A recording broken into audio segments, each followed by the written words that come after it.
of misfits and dope addicts are here. Matthew in Kaysville says, turn that down. I'm trying to go to sleep. In Kaysville. Because on this day in 1962, Kirkley Hammett, you get in here right now. Who? Kirk Hammett was born, the lead guitarist for Metallica. It's really a depressing song. Yeah. Well, it's Metallica. They don't play a lot of. I'm reading about it here, and they said they came up with the sound, the music, and he said it sounds a little too poppy, a little too commercial. So I'm going to make some really dark lyrics to go along with it. Okay. And it's about crib death. What? Oh. Jeez. And I just thought it was about nightmares. No, he says no. It's about crib death. It's about when a baby dies and it destroys the family. Wow. Well, why'd you have to go and ruin that song for me? Now I can't listen to it without thinking about that. Thanks, Gina. I'm sorry that every once in a while your rose-colored glasses have to be taken off and you have to look at the world. I'm really sorry. And yet it's used as entrance music for the Welsh Rugby Union team, and the pro wrestler The Sandman used it for his entrance music. Well, that makes sense. And Brock Lesnar used it as an entrance song in his MMA fights, and Weezer covered the song, I guess. But you couldn't really infer that that's what it was about. No, with the little kid going, little baby now I lay me down. Yeah, to sleep. I pray. Yeah. And then I thought it was about nightmares. Take my hand, and we're going off to Neverland. Yeah. No, not about nightmares. I mean, it's the stuff of nightmares, certainly. I know we've talked about it before, but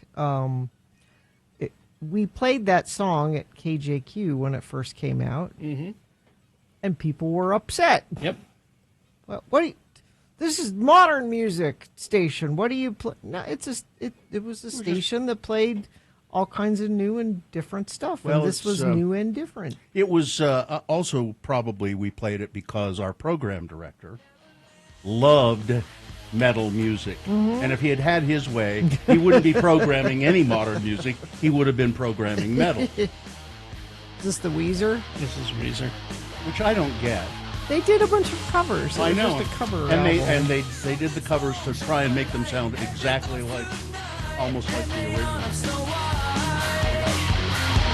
Dreams of war, dreams of liars, dreams of dragons fire, and the things that will find. Yeah, sleep with one eye open. I like it. It's not quite as dark. But sometimes it's kind of fun to hear a band like Weezer do something like this. What's Weezer? I like Well, maybe you should just listen to this version from it. now I on, like so you don't think about the dark implications of the other it's the Weezer. original. Weezer can't have a sad song. No, they also used that song. Motorhead covered it. Oh, I've never heard that one. Inner Sandman, and the song was also used by NASA Mission Control to wake up space shuttle astronauts aboard the space shuttle. It was Motorhead. This ought to be good. There you go. Get in there. Get my son to include everyone. Yeah. Tuck you in, walk within, keep you free from sin, till the Sandman comes. Sleep with one eye open, wrapping your pillow tight. Exit light, enter night. Take my hand, we're off to Neverland. Yeah. So, Gina, I'm sorry. What? I bring you the knowledge of crib death in the song, but I also bring you Weezer, and I also bring you Motorhead. Thank in you. research. Thank so you. Thank you, Bill. knowledge is just what it is. It's Thank knowledge. you, Bill. And you'll like it. Open your eyes, okay? Okay. This has been Farting Around with Carrie, Bill, and Gina on X96, Radio from Hell. Sure has. And now, friends, we're going to take a break here. And when we come back, we will go to your check-ins. 877-602-9696 is the number. Check in with the Radio from Hell show. If you have anything to contribute to the conversation, we'd like to hear it. You can also text us if you want to check in that way. 33986 is the way you do that. RenaissanceRanch.com. Listen, Renaissance Ranch, if someone you know, or maybe it's you, is suffering from drugs and alcohol addiction, Renaissance Ranch is a place you want to go. They are a family-owned addiction treatment center, and they have a full continuum of programs, including sober and transitional housing, which is really important. Also, they include family programming, including education and support classes for the family. And their program is designed specifically for male patients, male people who are addicted to drugs or alcohol.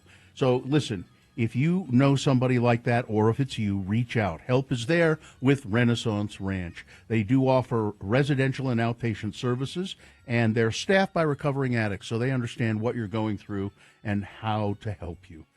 Schedule a free consultation. Go to RenaissanceRanch.com. They do accept most private insurance and Medicaid.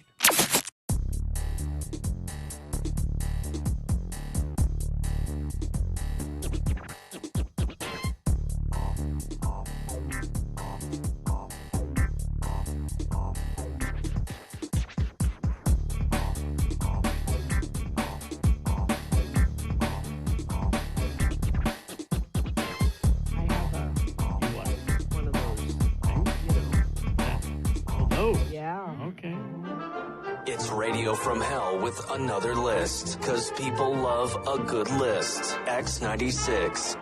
My guess is, as I read this list, the list is people you didn't know were in Marvel movies. Kerry Jackson is going to say. Well, we'll see.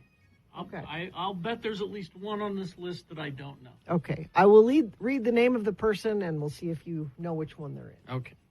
Elizabeth Banks. Elizabeth Banks is in Doctor Strange. Mm-hmm. This says she was in the Spider-Man trilogy. Oh.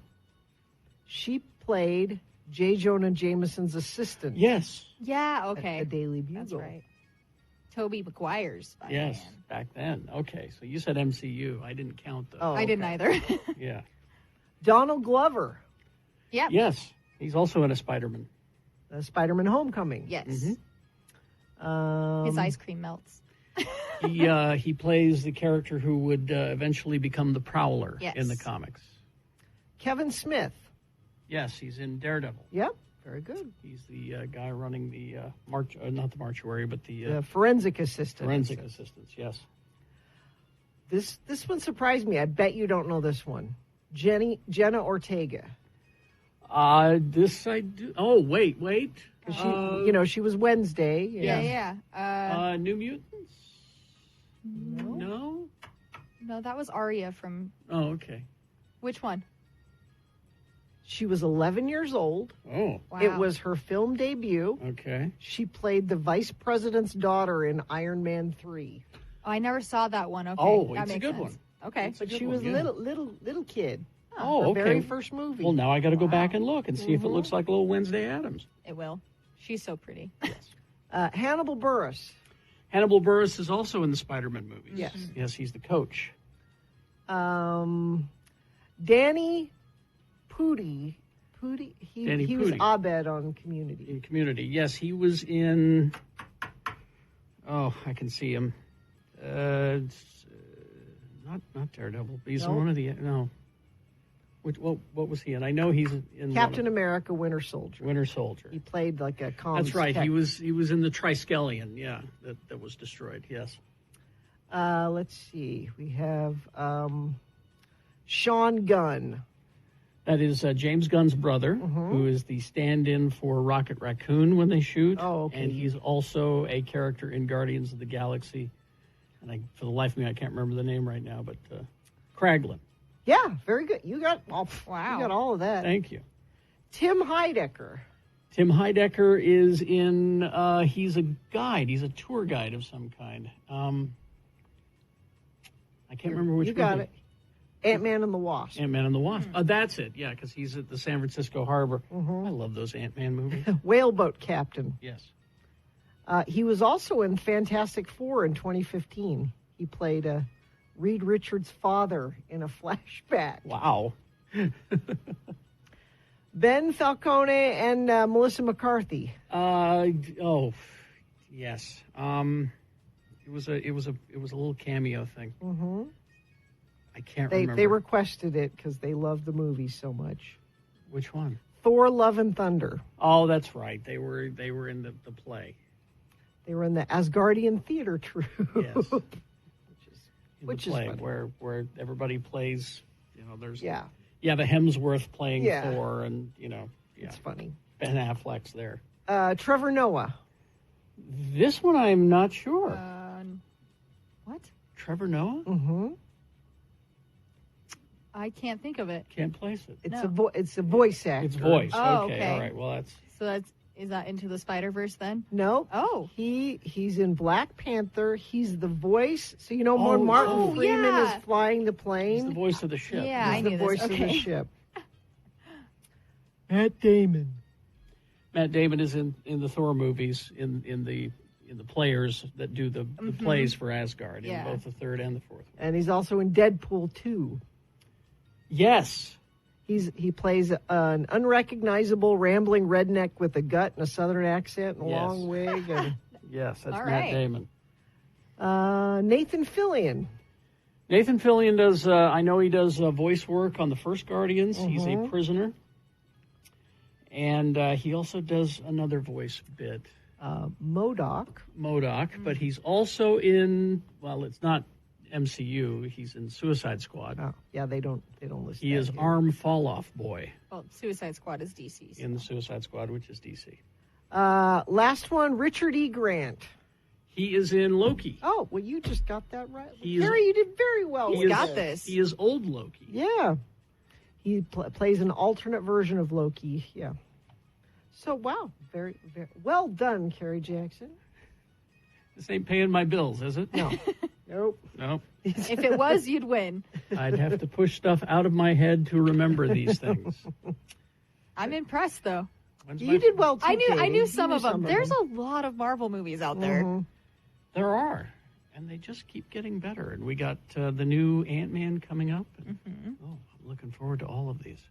Well, thank you. We hope you'd enjoyed another list with Radio from Hell on X96.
All right, 6:22. Let's get this over with. I'm for that. Let's go to your check-ins. But first, we need to officially begin the show. But if you'd like to check in with us, you can do it at 877-602-9696. We'd like to hear from you in the morning. You can also text us at 33986. Would you care to sponsor something here, Gina? I don't know. Would anybody care to sponsor something? Well, here? how about 211? I like it when you do that. Yeah, 211 is a great number. You can either text it or call it if you need assistance, like rent assistance, utilities, food.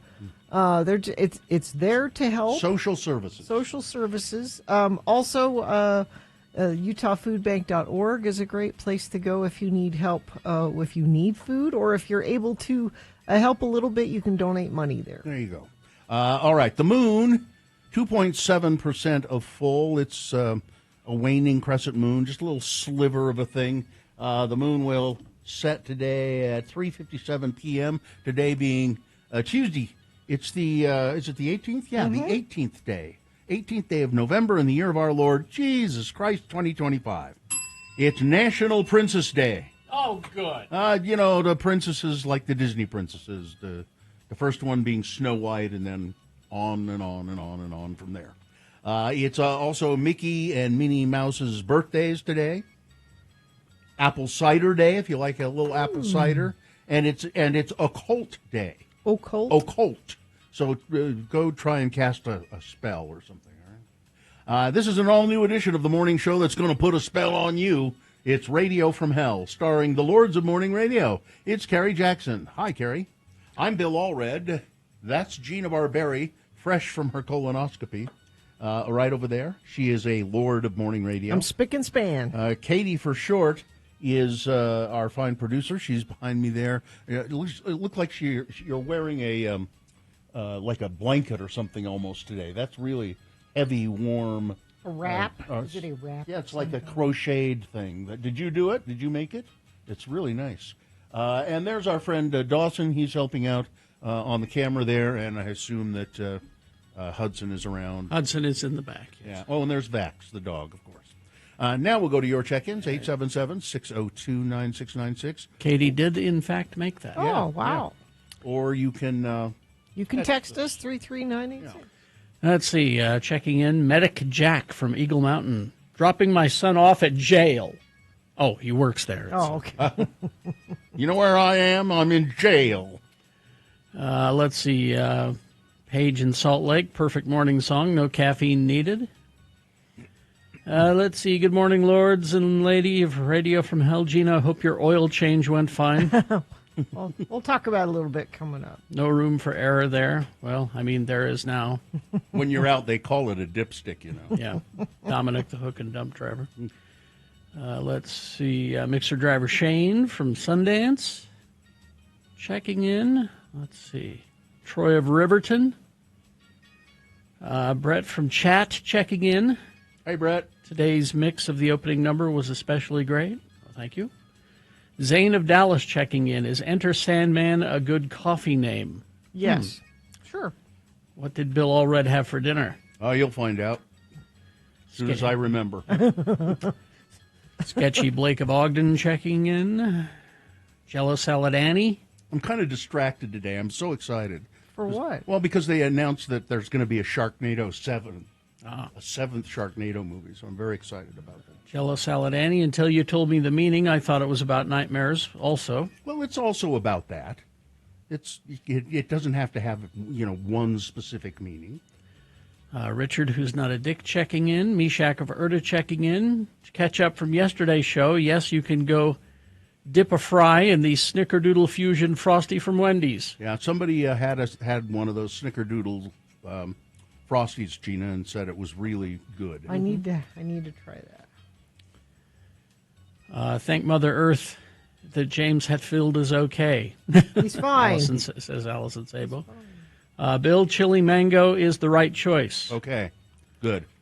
Mr. G-Man says, here, present, great headbanger this morning. Let's see, Basie Casey checking in, Jocelyn of Sandy. Do you wonder what chili mango, what that reference was, Gina? I do. What is because it's the flavor of Buzz Bomb or Buzz Ball that I'm going to get from Karen from Wendover. Oh, okay. She's bringing me a giant one. Michael D. Miner from Grantsville. Happy pre-hump day. No, Michael, no, we don't. We don't do hump day. No. April in American Fort checking in. There's nothing like the sound of Metallica in the morning. Happy second Monday from McKelliverino. It's my Monday. That works. Midvale's Roused Hour checking in. Ed's friend Andy had an unmedicated colonoscopy a few years ago. Jeez. The docs let him pick the music. We started with Enter Sandman. Ironic, because Andy was definitely not going to sleep. Yuck. But there was entering. Mike in Nashville. Hopefully no in. sand. Yeah. Dr. Neal, bus driver Troy, Johnny B checking in. I remember riding to Bridgeland Applied Technology Center in the mornings in Chris Dogretti's little Datsun. He liked to hit the railroad tracks on the Nibley residential streets at 70 miles an hour while listening to Enter Sandman. That's a good memory. I like that. San Diego Eric, Calvin from the Dell, Woodworker Willie, Princess Buttercup, as you wish. Happy Princess Day, Princess Buttercup. Metal Shop Mark, Tim the Tree Guy, Tristan from the Most Wests of Jordans, Chef Roy, Emilio, CHS Assistant Principal Joe, Patrick the Friendly Neighborhood Middle School Teacher, Estimator Kevin checking in. What are you estimating, Kevin? Just kiss Mrs. Cement Dave goodbye. Now on my way to work, Cement Dave. A. Arlo Gumby, Isaac's uncle from West Valley. Everybody's here? Okay. Hey, Arlo Gumby, man. Well, good morning, Gumby, and everybody else. And everybody is behaving themselves so far. I have no accidents or slowdowns to report from the UDOT cameras. But if you're seeing something, you can always text us and let us know. Just make sure it's safe for you to text 33986. All right, thank you. We'll take a break, play a song. After that song, well, it's Big Boy News and Opinioendo. And Frank Christ presents They're Fine, They're Just Fine, the Dead Celebrity Game. We'll explain how to play, what you'll win, coming up. All right, the Davis Robotics team. We ask you to donate money to them for their big competition. Well, let's find out. They're here in the studio. Yeah, we've got Dante, Joshua, and Maddie here, members of the Davis High School Robotics team. They went to the World Championships, right, in Texas. In Dallas, was it? Yep. Yeah. Yeah. And we raised some money to help you get there. I forget how much it was, but it was a almost 2,000 or a little over, something like that. Yeah, very nice friends of the program donated to. We did that on a GoFundMe, and that was kind of a drop in the bucket, I think, for the amount of money you needed to get there. But you got there. Yep. How many days were you in Dallas, Maddie? So we were in Dallas from the 24th to the 28th, so 4 days. 4 days. And how many teams were there, robotics teams? So there are approximately like 800 teams competing. Oh, wow. And then 80 teams per division with 10 divisions. That's a lot of competition. And from how many countries? I don't know exactly how many, but there were teams from countries all over the world. Like there were lots of China teams there. Oh, there of were course. Yeah, so teams from all over the world. I don't know the exact count, though. But lots of them. Yeah. Now, have any of the three of you, Dante, been to this before? Or is this the first time? No, this was the first time for me, and it was an amazing experience. I got to make friends, like, from around the world, learn about different cultures. Like, there was a team from India and Australia and Morocco, just everywhere. Yeah. And Joshua, is this the first time for you, or have you been before? This is actually my second year going to the World Competition. An old veteran, huh? Yeah, I kind of know the place. I can show you guys where to eat. And so Joshua, give me an idea. What are the requirements? You build these robots, and are there certain requirements that you have to accomplish certain tasks with them? Yeah, so the tasks change from year to year, but this year the goal was to shoot discs into like a Frisbee golf goal using the robots. And there's just a lot of different challenges. Like you have to have good programming on the robot and good structural integrity on the robot because there's a lot of pushing and yeah. And are there fights? there can sometimes be some pretty intense robot fights. Yeah. And how did you guys do ultimately? We did all right. But we ended up getting the design award. Really? Yeah. Oh. And tell me about that, Maddie. What is? So the design award is basically an award given to teams based on their interview and then their engineering notebook. So I do the engineering notebook for my team, and that's how we won the design award. We couldn't have done it without our other team members, Brad, Chandler, and Gracie. But ultimately, we are interviewed by a panel of judges, like multiple times, and then they determine which team has the best interview and the best notebook to win the design award. Nicely done. Nice. I'd like to see the notebook. That sounds great. So this was a lot of fun, and you can create a robot that shoots discs into a target. What practical application does this have, or is it just for fun? Well, it's more just so like practicing the engineering process and figuring out how to create solutions to a problem. With the discs specifically, I can't think of one off the top of my head where that could be an application. It's more just so the process. Yeah, I gotcha. You get the design award. That's pretty terrific. Yeah. Will you all go again? You wanna do this again? So I'm actually a senior, so this was my last year competing. But Josh and Dante still have a few more years. So. What do you want to do with this? I mean, you want to continue to design robots, Maddie? So there's Vex U, which is university level, but the college I'm going to, I don't think has a team, so I won't be able to continue with it. But I know some of my friends that plan on continuing. What do you want to do with what's your career going to be? I plan on going into environmental engineering. Wow. So. Excellent. How about you, Joshua? Ooh, I don't exactly know what I am going into yet. Something in the STEM field, probably. You still have some time. You're not a senior yet. Yeah. So. And Dante, do you have any sort of dreams for the future of what you might want to be? I don't know for sure, but I really want to get into MIT. So nice. That's what I know for sure. That's a lofty goal indeed, isn't it? Yeah, it is. Not easy. And thanks for you guys. Also, Dante brought us some gifts, which was very nice. Yeah, Carrie's going to be jealous. Dante brought me Guardians of the Galaxy Lucky Charms. And I've got some blood orange ginger kombucha from the Brew Doctor, and flowers for us, and some. These pretzels, these peanut butter pretzels are delicious. Yeah, I try with ice cream. With ice cream? Yeah. Come on, Dante. That's getting a little much. A couple of texts we got. River Robotics says hi. We're going to beat you in state next year. Let's go, they say. Somebody else says, when you talk to the Davis Robotics team, give a big shout out to their coach, Dane. He's an awesome leader of that group. Tell them everyone from, that's for Bear River. From Bear River Robotics. Who is your coach? Our coach is Dane Leifson. And what's so great about Dane Leifson? He's always pushing us to work our hardest, and he's always making sure we're staying productive, and he encourages us to push ourselves to try to compete at the highest level. So are you guys now heroes at the school?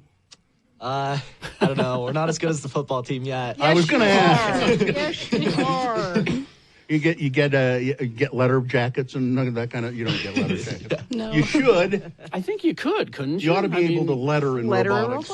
I mean, if they let the theater people have Letterman's jackets, you guys. Because it's a competition. You were in a competition. Yeah. Well, then Gina, why don't you fix this? I will. I'll fix it. I mean, Gina, they should have sent the cheerleading squad down with you. Yes. Oh yeah, for sure. Just one takeaway highlight. What was the most exciting or the most fun you had? At Worlds or just in robotics in general? Or either or.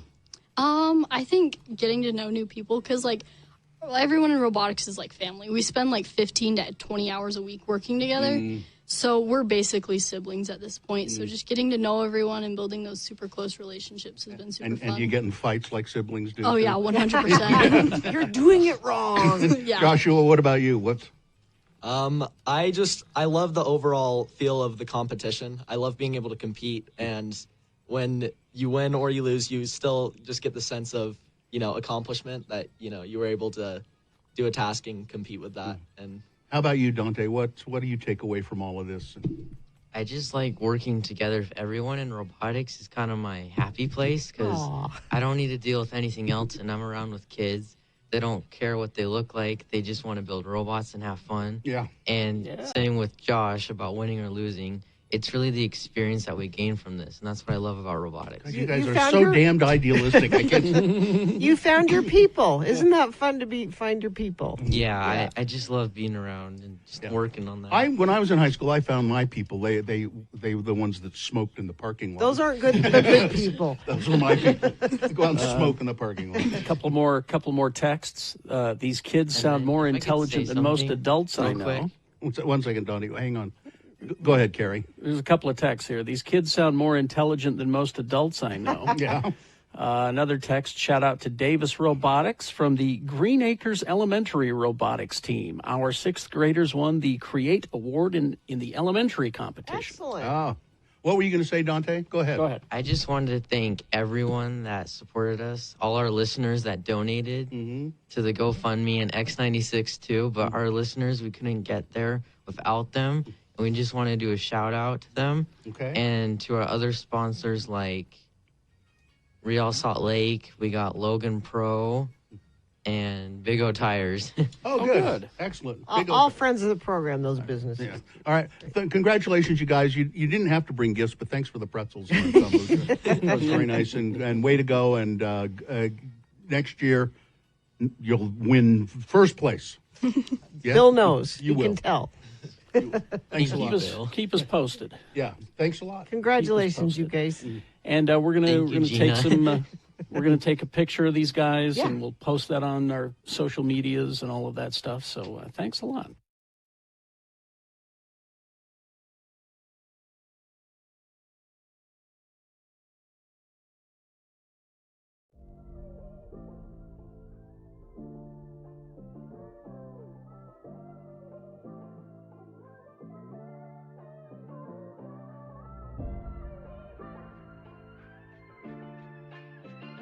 All right, 6:39 right now. It's time for Big Boy News and Opinioendo. But right after that, right into Frank Christ Presents They're Fine, They're Just Fine, the Dead Celebrity Game.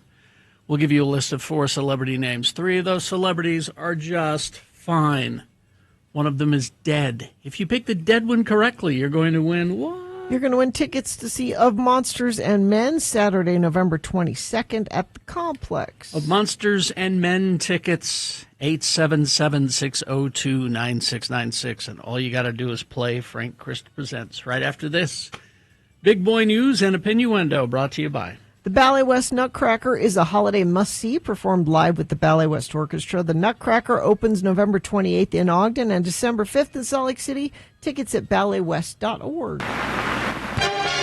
Well, almost as excited about Sharknado 7 as I'm excited about this. Sony Pictures has secured the rights to develop a feature film based on Labubu, the collectible doll from China. You're really very excited about a little more excited about Sharknado 7, but this is going to be just the studio aims to create a movie and a potential franchise around the cute, ugly monster figurines. No producer or filmmaker is currently attached to the project, but I'm sure somebody famous will sign on. It remains unclear whether the film will be live action or animated. I'm betting a combo. Could be. Yeah. Artist Casing Lung originally designed Labubu, with Chinese retailer Pop Mart taking over production in 2019. The toys gained massive popularity through blind box packaging and celebrity endorsements, particularly from Blackpink member Lisa, who used them as accessories in 2024. That last sentence meant nothing to me. It's not for you. I don't think so, no. In the aftermath of a judge's ruling last week that dramatically altered Utah's congressional map, multiple judges and court employees have received threats, according to the state's judicial branch of government. In a statement yesterday, the judiciary condemned those threats and urged people to approach their concerns with civility, respect, and constructive dialogue. That's not how we govern anymore. I don't think that's possible here.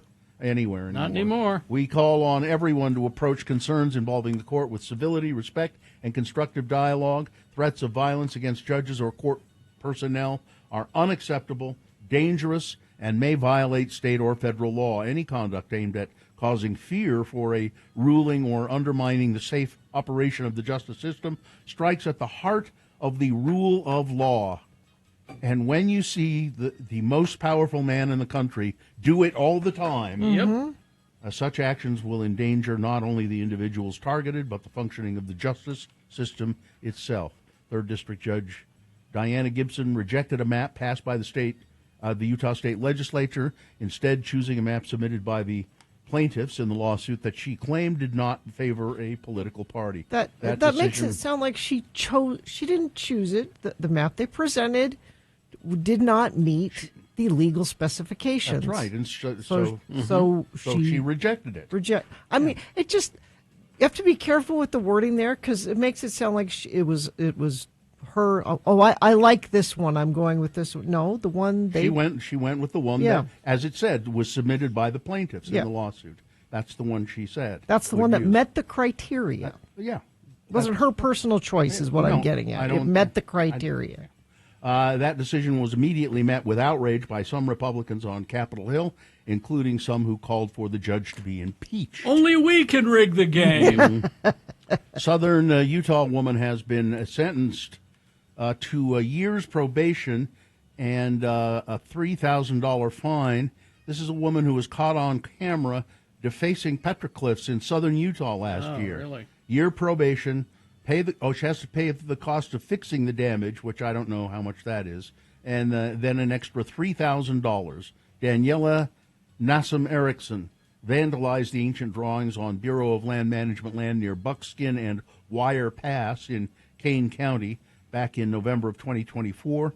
Erickson, a resident of Ivins, Utah, was sentenced to 12 months probation. She was ordered to pay, it's $14,853.36 to repair the damage. No, this is written so poorly. Let's go back to that picture, would you, real quick here. It looks like she's there with her kid. Yeah. And it's like, here's how you do it, son. So here's what she has to pay. All right. $14,853.36 in fines and restitution. Prosecutor said the cost to repair the damage was $11,853.36. And then something about an extra $3,000. I don't know why. Just cause. Yeah. I think they should have just put her in jail.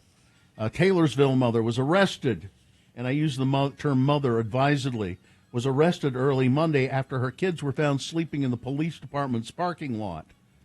The investigation began early Monday. Officers reported there was a 5-year-old boy and a 17-year-old girl sleeping in the Taylorsville Police Department's lobby. They were originally found sleeping in a car overnight and had stated that they were doing so because of the unsafe conditions at their home due to their mother, according to a police booking affidavit. The children claimed their 18-year-old sister had gotten into a fight with their mother 2 days ago over the mother being highly intoxicated. The older sister left the house following the fight. The 17-year-old then left work to check on her younger brother at home. When she came home, she found her brother alone but did not find her mother. The girl then left the house with her brother. She went back to the next night, originally couldn't find her mother again, but then spotted her walking back to their apartment around 11:30 at night, highly intoxicated and carrying a bag of beer. The 17-year-old said, "I don't think it's safe to be around." And so she took her young brother, and they went to the police station parking lot. She's a hero for. Yeah. And the mother's been the mother was safe. Mother's been arrested, placed under arrest for investigation of 2 counts of child abandonment. Let's see, nuclear power ecosystem. They're going to make a nuclear power plant up in Brigham City. Oh, what could go wrong? Plans have been announced to build a nuclear power ecosystem that would do everything from job training to ultimately a fully functioning nuclear plant providing energy to the state of Utah. Today marks the launch of a complete civil nuclear energy ecosystem from start to finish, said Governor Spencer Cox in remarks at an event in Brigham City on Monday. It's the first project of its kind in the state. This will be, of course, it has to be approved by voters, and it's years in the future. Yeah. Let's see. Donald Trump has repeatedly floated the idea of sending Americans a $2,000 check funded by revenue from tariffs, but don't expect the money to arrive before the holidays. Trump said Friday that people would receive the payments next year. Treasury Department data shows that the U.S. collected $195 billion in total tariff revenue in the fiscal year that ended in September, a figure that includes money collected both before Trump returned to office and before his April Liberation Day when he imposed sweeping new tariffs. It remains unclear how much of that revenue could realistically be used for direct payments. We'll never see it. The DOJ says they are going to redact. somebody says they're going to redact every Republican or conservative person in the Epstein files. Leave all the liberal Democratic people in the files and have a slanted version of it come out without really seeing any of their bad behavior. That's according to Joseph Schnitt, who's acting deputy chief at the Department of Enforcement Operations for the U.S. Department of Justice. He was on hidden camera, undercover journalist. Yeah. Schnitt confirmed that the government is in possession of an extensive trove of Epstein-related documents, but warned that any release would be politically manipulated. Yeah, the DOJ has them, and if he's come out and said, okay, fine, you can release them, well, it's because they're going to Schnitt said there's thousands and thousands of pages of open files, and further described how the department would handle disclosure of the material. If they're released in any way, it's going to be very, very redacted. Except for liberals and Democrats are going to be not redacted. And there are pictures of that you probably shouldn't see, and a lot of that stuff is, apparently there's a lot of stuff in there that's just vile, just absolutely vile. I think it's, Schnitt also revealed internal conflict within federal law enforcement over the release of the files. The head of the FBI, Kash Patel, really wants to wants his second-in-command, Dan Bongino at FBI, they're causing trouble because he's like, no, these Epstein files have to be released. He said the FBI wants them out. 2 top guys that'll do it, but they'll work for Pam Bondi, so Bondi wants whatever Trump wants. There's a lot of conflict going on about these documents, apparently, internally. Larry Summers, Harvard's former president and former Treasury Secretary under Bill Clinton, said he's going to step back from public commitments following the release of emails between him and Jeffrey Epstein. I'm deeply ashamed of my actions. I recognize the pain they have caused. So he knows what's in there, and it's coming out. And I think you would ask most Democrats and liberals, well, yeah, what if there's stuff about Bill Clinton or stuff about other people? No, what do you mean? What if there is stuff about? There is. I would like to know all of it. Yeah. The U.S. House of Representatives is expected to vote today on a bill forcing the release of the files related to Epstein. Here's good news. Frito-Lay just launched a Simply Naked lineup that's free from artificial dyes. Oh. No artificial dyes in my Fritos. That's what I... so it gives you the option to say goodbye to the brightly colored dust on your Doritos and your Cheetos. Well, that's good. The new collection includes Doritos Simply Naked Nacho Cheese, Doritos Simply Naked Cool Ranch, Cheetos Simply Naked Puffs, and Cheetos Simply Naked Flamin' Hot. I don't eat these, but I think you guys should do a side-by-side and see if you can tell the difference. Yeah, I blind taste test. I kind of like Cheetos. I don't eat them very often. If somebody gives them to me, I'll eat them. But I'd do that. And I like Doritos are okay, but again, I don't buy them. I like the Cool Ranch occasionally. I like to get a bag of Cool Ranch every now and then. And then the question is: are grizzly bears coming to Utah? Yes. Well, we'll find out. It's been more than 100 years since a grizzly bear has been seen in the state of Utah. We have brown bears and stuff, but not grizzlies. We need contestants for Frank Christ Presents They're Fine, They're Just Fine. Call now. It's Monsters and Men tickets, yes, right? It's this Saturday, November 22nd at the Complex. Monsters and Men tickets, and all you got to do is play the game. Frank Christ Presents They're Fine, They're Just Fine. Call now. Right now, 877-602-9696. That's 877-602-9696 to get those tickets. Sports weather traffic. Utah ski resorts are dropping en masse because the snow is not. As a set of storms once expected to drop close to a foot of snow on the state's highest elevations over the weekend, On Monday afternoon, Park City Mountain joined a growing roster of resorts that have had to push back their projected season starts. Solitude Mountain Resort, usually among the first in the state to open, has announced its third delay this season. Solitude has now pegged Thanksgiving Day as its targeted season opener, according to an email sent on Monday to season pass holders. Park City Mountain has not set a new opening date.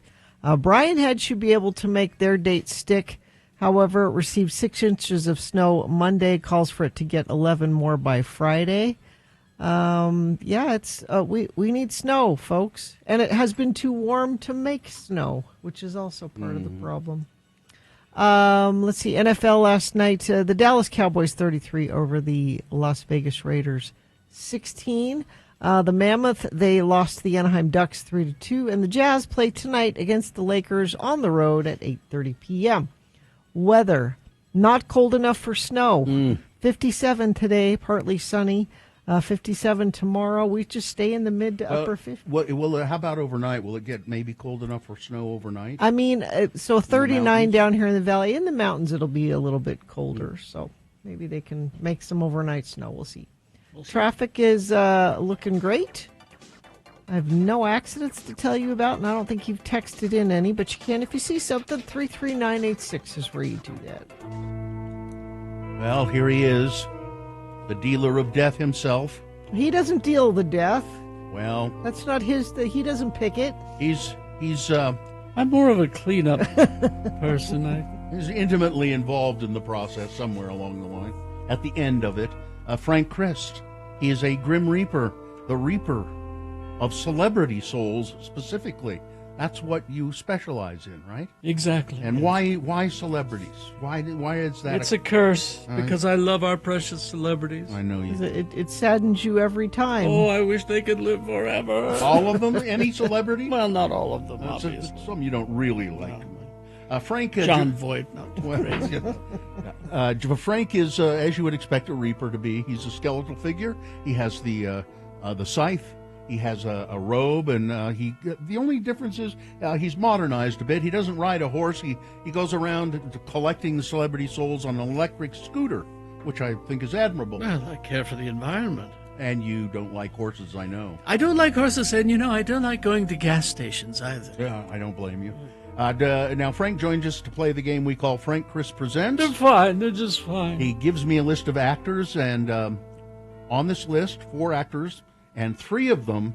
Oh, they're just fine. And that's great, but one of them Frank is claimed, and we need a contestant to determine which one of the actors is dead, and thereby that contestant will win a prize. Do we have somebody? Oh, our contestant dropped, so we'll go with the second choice. This is Mike. Mike, good morning. Mike, you're not our second choice. Of course, you're our first choice. Don't let him know. Mike, you're our 4th choice, actually. Mike, how are you today? Oh, I'm fine, just fine. That's good to know, Mike. Now, Mike, if you are able to determine which one of these celebrities has crossed the Great Divide, you will win a prize. And what is that prize, Gina? Tickets to see Of Monsters and Men Saturday, November 22nd at the Complex. All right, let's see if you can cash in on this dead celebrity, Mike. Because it's Occult Day, Frank gave me a list of actors in movies about the occult. Here we go. You tell me which one of these is dead. Number 1, Stephen Root. On TV, he was in News Radio, True Blood, Barry, had a guest shot on Deep Space Nine, among many others TV shows. He was in a lot of movies, Oh Brother, Where Art Thou, No Country for Old Men, The Ballad of Buster Scruggs, Idiocracy, and Office Space. His occult movie is The Empty Man. Number 1 is Stephen Root. Number 2, Britt Eklund, was married to Peter Sellers, and then she was married to Slim Jim Phantom. She was in a relationship with Lou Adler and Rod Stewart as well.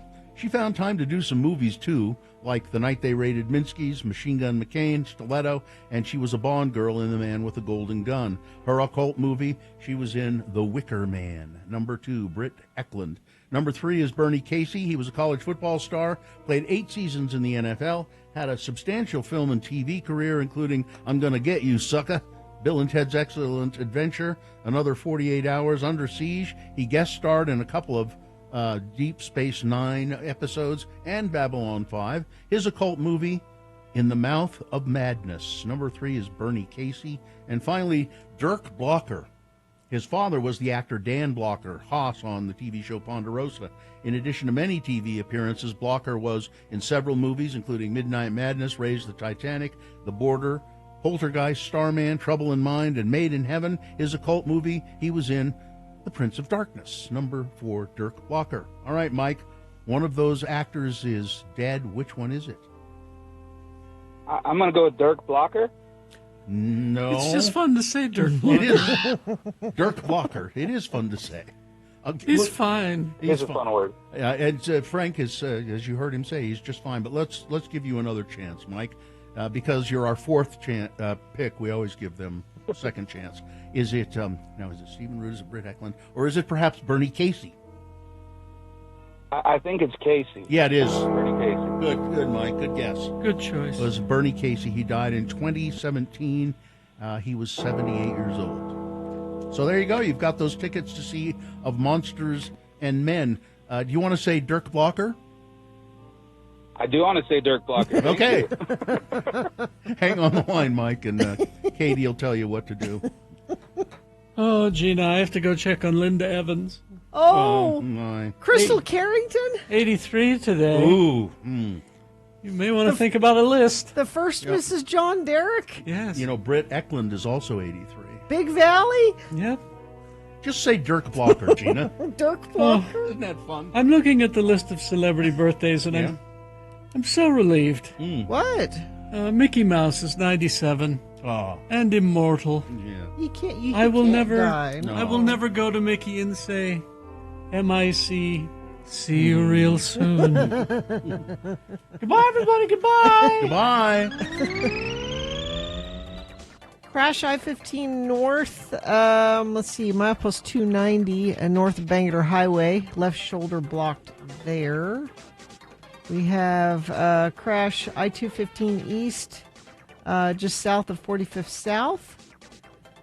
Crash I-15 north, about 53rd South in Murray. And let's see, I-80 eastbound at about 15th East in Salt Lake. We've got a crash there as well. If you're seeing something, please text us and let us know. Only if it's safe, though, 33986.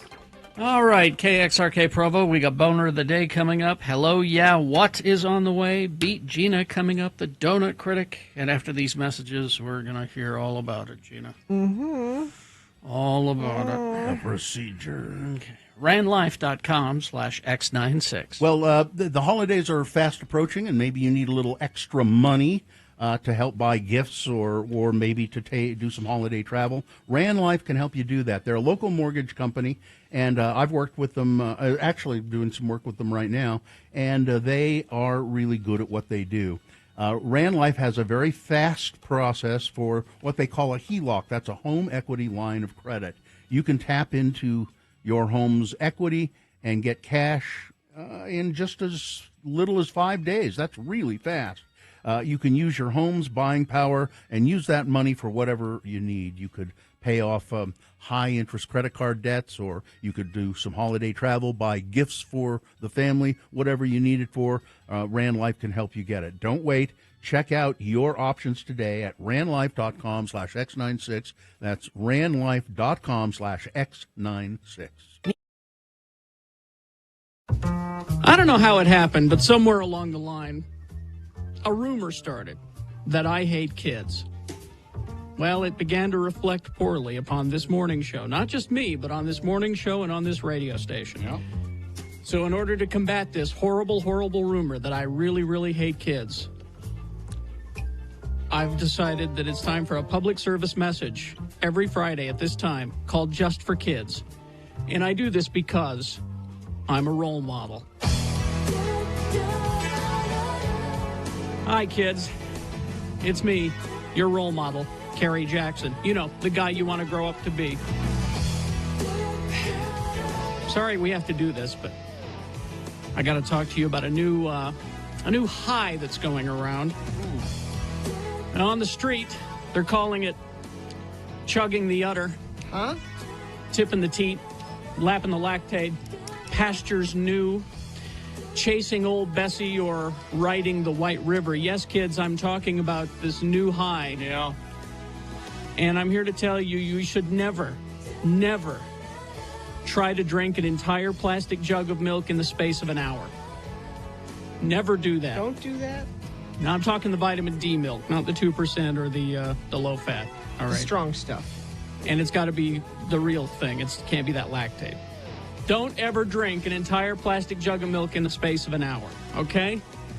Now, some say that it creates a kind of euphoria kind of like the time I drank too much Jägermeister. I mean, woo. I was messed up.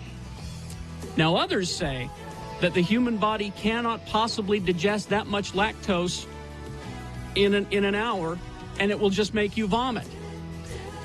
Be careful of those people, kids. Those people are called scientists. And as our president has made very clear, scientists cannot be trusted.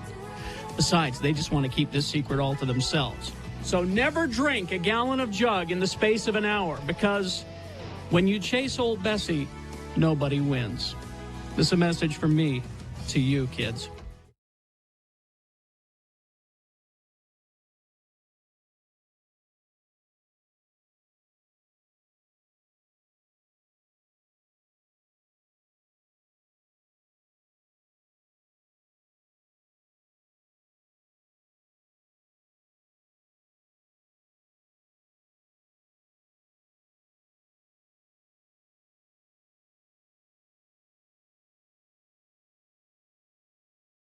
Just a quick note here, is a statistic for you. Only 1 out of 9 people say that they would donate, when they died, would donate their uterus for transplant.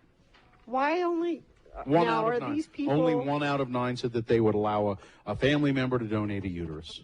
They're doing uterus transplants in they're playing God in Russia or someplace like that. Are these people that would donate other organs? Yeah. So you can have my eyes, you can have my kidneys. Can't have my uterus. Why? Uterus donation, they think is. Oh, it was in Saudi Arabia. I think it was done. Doctors in Saudi Arabia. I guess they. I don't know. Okay, Gina, would you donate your uterus? You can have whatever you want of mine when I die. Because guess what? I'm dead. I'd keep it in a box. I'd use it for a catcher's mitt. Please use. Everything's very well preserved. I think people think it's just too creepy. Your uterus is well preserved? Sure. It's low mileage. One owner. Kids. It's a one owner. I only drive it to and from church on Sunday, and that's it. Yep. Well, okay. Good. Please have it. All right. Take my uterus.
Like Mark in Santaquin. He doesn't want to talk about it either. Santaquin? Santaquin. Mm. All right. Report.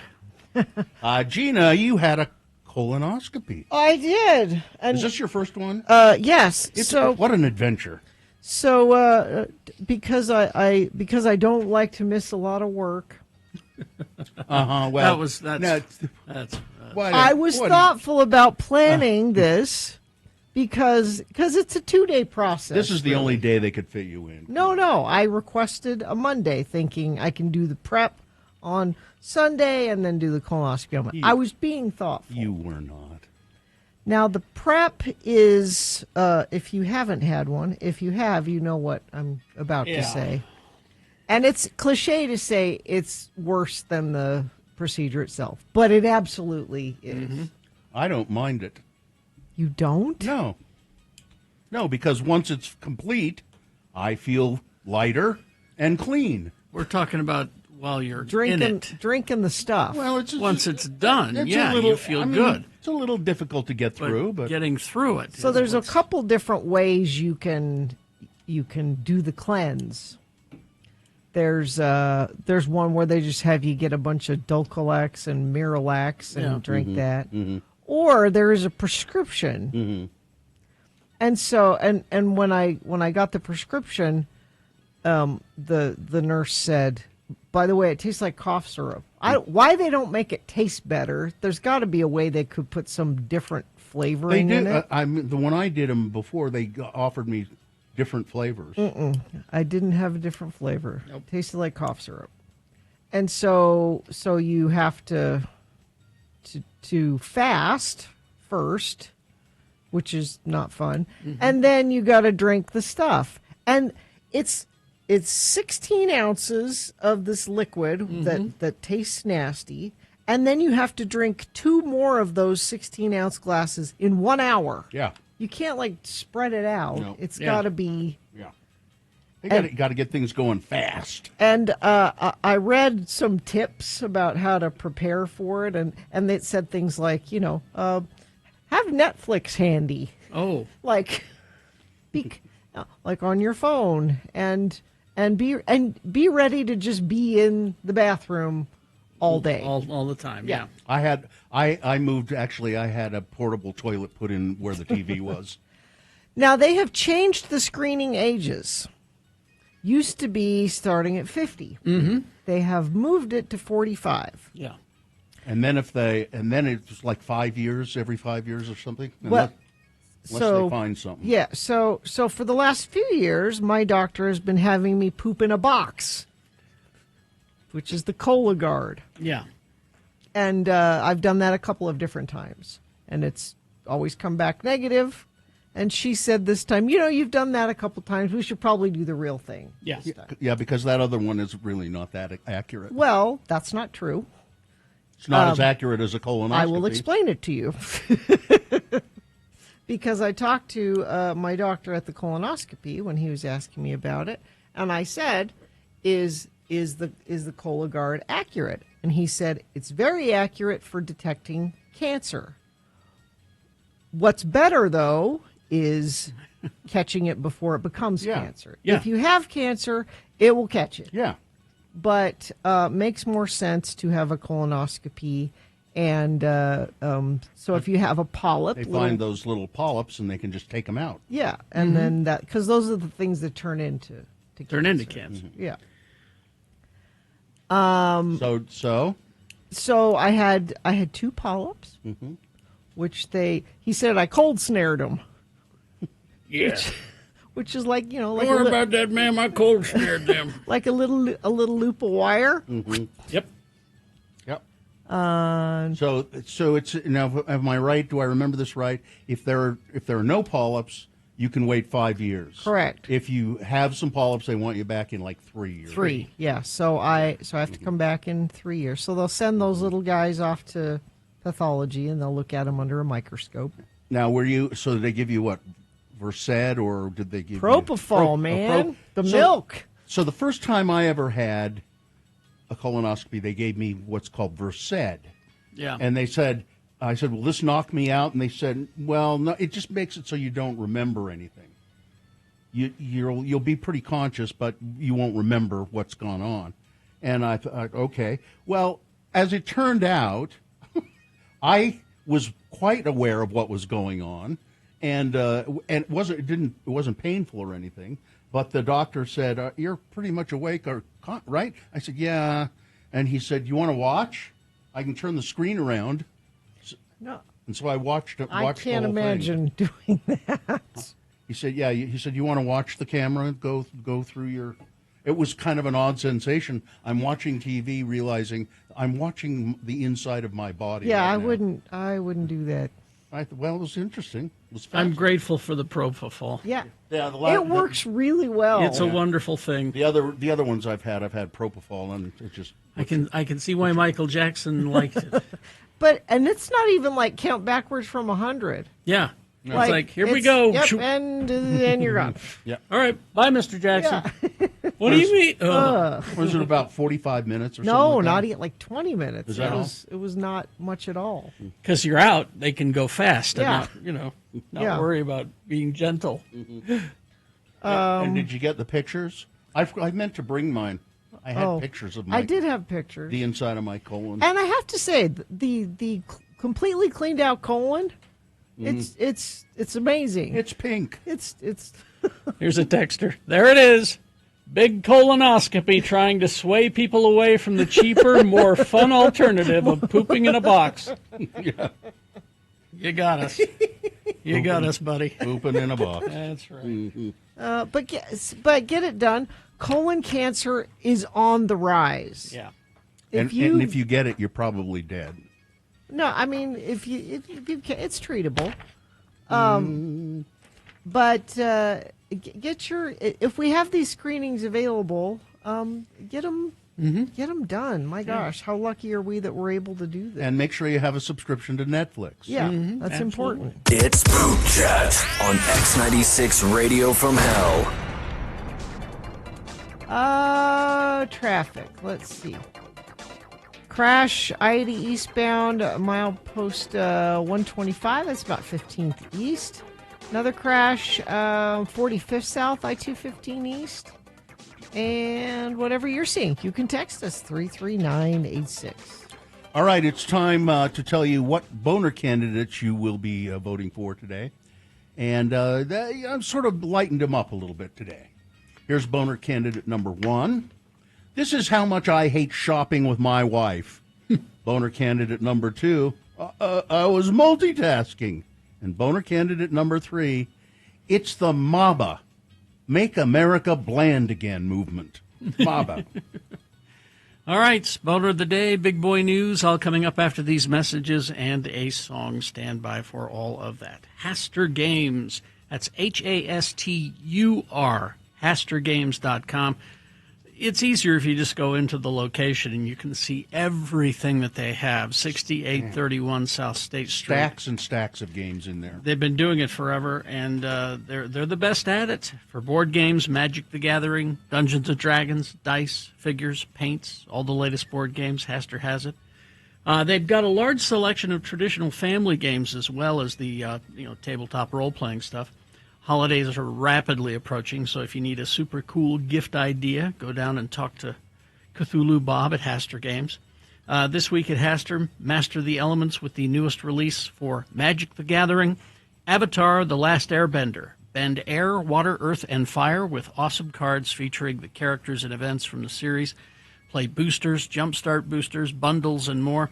All available at Hastur Games. A cool new game might inspire you and your family to turn off your screens and turn on your imaginations. Enjoy the holidays together, or go to HasturGames.com. Go see them, 6831 South State. I have a story to tell you, and it's a sad story. Part of it's a sad story. It's about my longtime friend, Jerry James, who lives in Tucson, Arizona. He and his wife, Kathleen, moved to Tucson from New York City, where they had lived for many, many years, but they decided to retire finally and go live in Tucson. Mm-hmm. And you met Jerry, Carrie, and Gina. You met Jerry, in New York. And I've met his wife. Yes. Oh, yeah, Kathleen was. Yeah, she was when we were there at their place. She was lovely. Yeah, she was a really fine actress. That's how Jerry met her. Jerry was a stage guy. He was. He and I went to Penn State together. We were in the theater department, and he was doing a play called Lemon Sky, and I had been cast in it already. And Kathleen came to audition, and he cast her in the play, and they became close, and eventually married and had a child. Jerry sent me this note. She's been quite ill. She got hit by a car and was recovering from that, but then they discovered she had, I forget the name of it's kind of like Parkinson's disease, though, where it starts to, your muscles start to all seize up. And then Jerry sent me this message. Kathleen died today. We had known each other for almost 50 years. I put her to bed for a nap at 9, and then I went to get her at noon, and she was dead. we had intended to see the 2:00 matinee of Love's Labor's Lost at the theater. She'd gone on home hospice just 26 hours earlier, that kind of timing that can only happen in real life. She died peacefully at home in her own bed, an act of grace that she bestowed on those who survive her. The hospice people came through beautifully, sending a nurse who signed the death certificate and arranged for the mortuary to take Kathleen's body away for cremation. Although she had been failing for 10 days, no one expected such a sudden ending. But now she is free, and she can sing again. And then he quotes a really lovely 2 lines from a Yeats poem. What shall I do for pretty girls now that my old bod is dead? It just breaks my heart. Yeah. So I talked to Jerry. He called me. I said, call me when you can, when you feel like. And he called me yesterday. And he told me the rest of the story.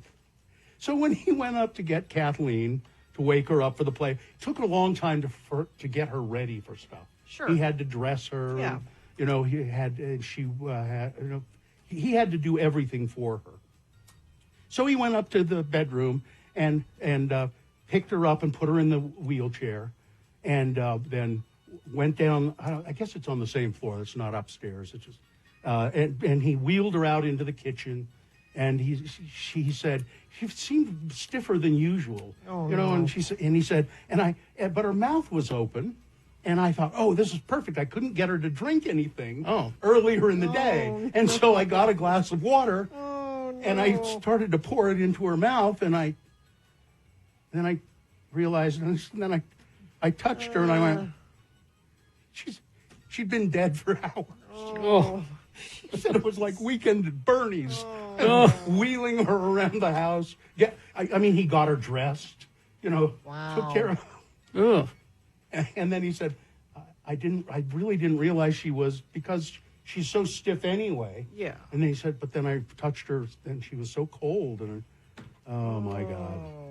Oh, man. He thought it was ultimately pretty funny. I guess that's that he'd matters. been tending for his dead wife for about an hour before he realized that she was gone. That shows you what bad shape she was in if you didn't recognize it immediately. I didn't think about that. Yeah, right. He sent me a picture. It's too. I consulted Gina. I'm like, no, it's a little too gruesome to don't share that. No. To put up. But he said, I'll send you a picture. He said, again, I find it kind of amusing. I can't believe he took a picture of her. Yeah, I am also surprised about that. Oh, Jerry is. How do I put it? If you know, you talk about the most unusual person you have ever met, the most unique. He's probably the most unusual person I know. Yeah. I mean, Carrie, you're an unusual person in your way. Gina, you have you're unusual. But Jerry is just like in a world apart. He's so unusual. He's just amazing. I said, so what are you going to do now? You're by. Now, her brother runs the theater in Tucson. Oh, okay. And Kathleen's brother, Joe. And but he doesn't have their daughter lives in New York still. And so he said, well, now I have. He can do whatever he wants. I have my life has been very regimented for a long time, taking care of Kathleen. And he said, now I can kind of just do what I want.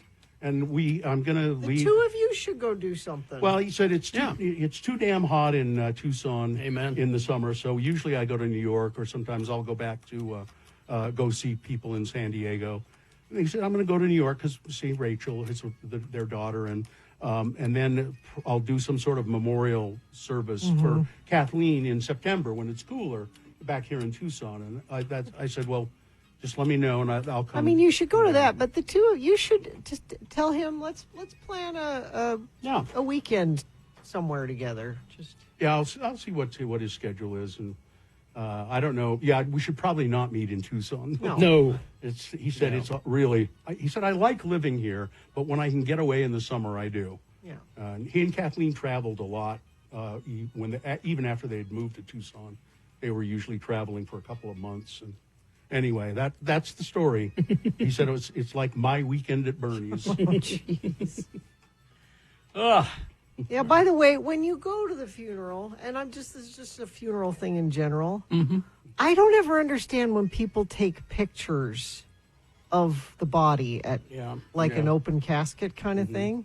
And sometimes they'll take picture, like a smiling picture next to the casket. Don't do that. That's weird. Why would you do that? I don't know. Here's something weird. So she's being cremated, and he said, the mortuary said, I forget how much it is to do it.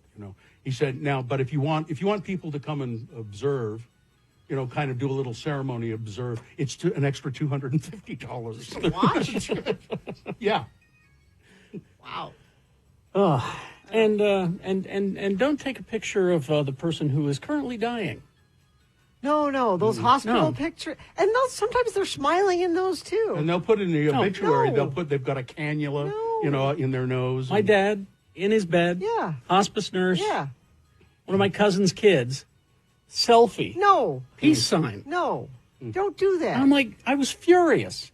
And my brother pulled me aside and he goes like, it's just, it's a generational thing. It's no. I don't care what generation you are. That's disrespectful. I won't even go. We're famous for our open casket viewings here in Utah, and I mean other places do them as well. But I like my mother. I wouldn't go look. No, I don't. I can't do it. I was the same. Because then that's the last vision you have of them.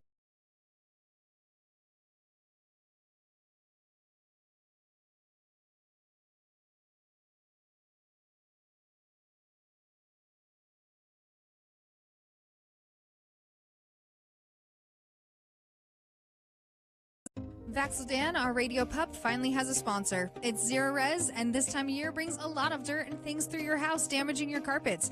Vax says book your carpet cleaning appointment today. Not only do you get the 4th room free, but your animals will thank you with extra love. Go to zerores.com today.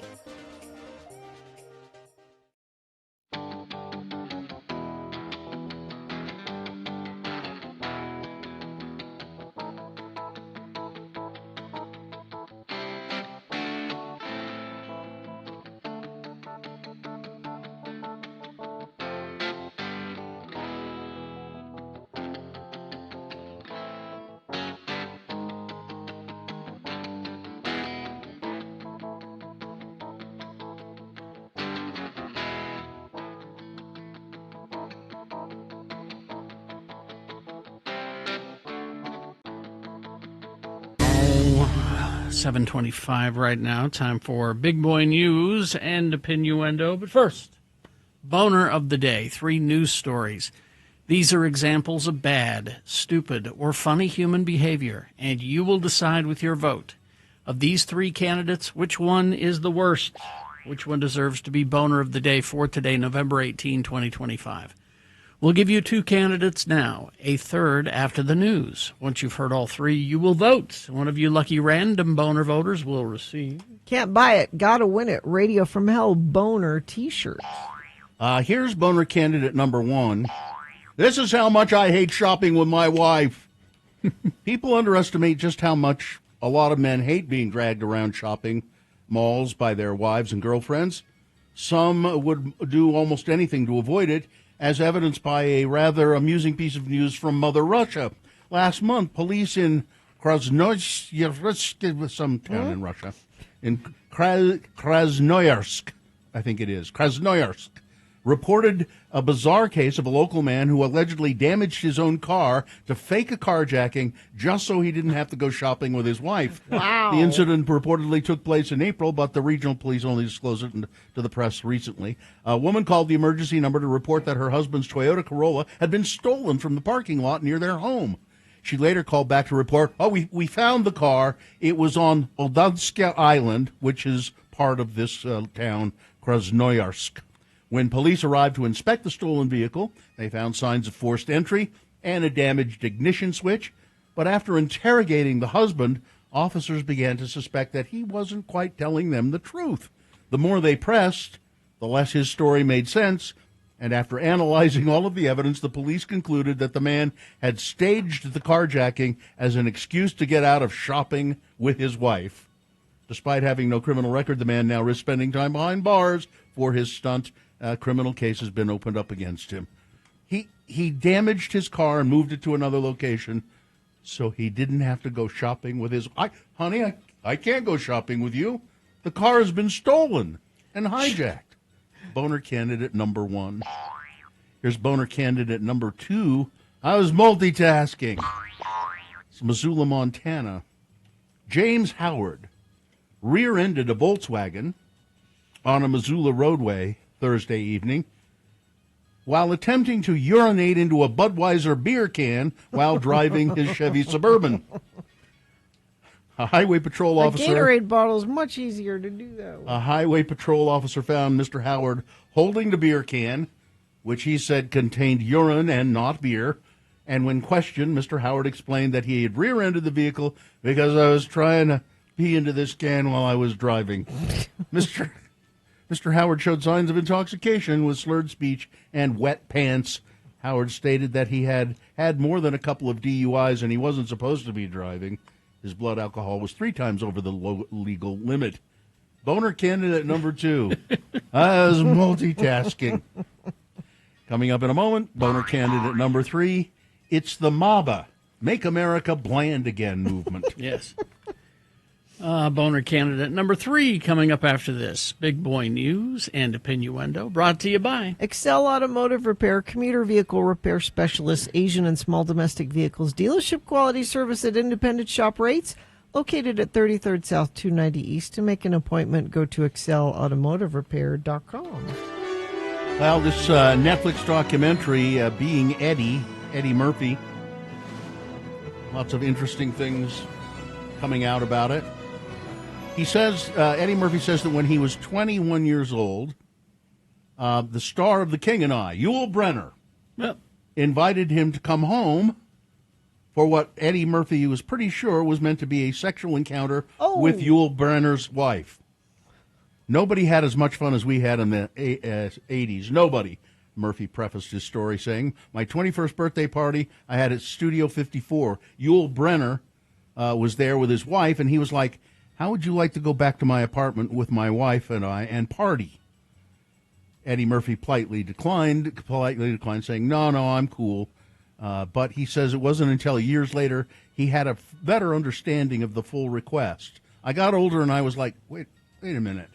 Yul Brynner, I think what... his wife was smiling, and I think he wanted me to go back to the apartment and have sex with his wife. He says, and I'm sorry I didn't do it at this.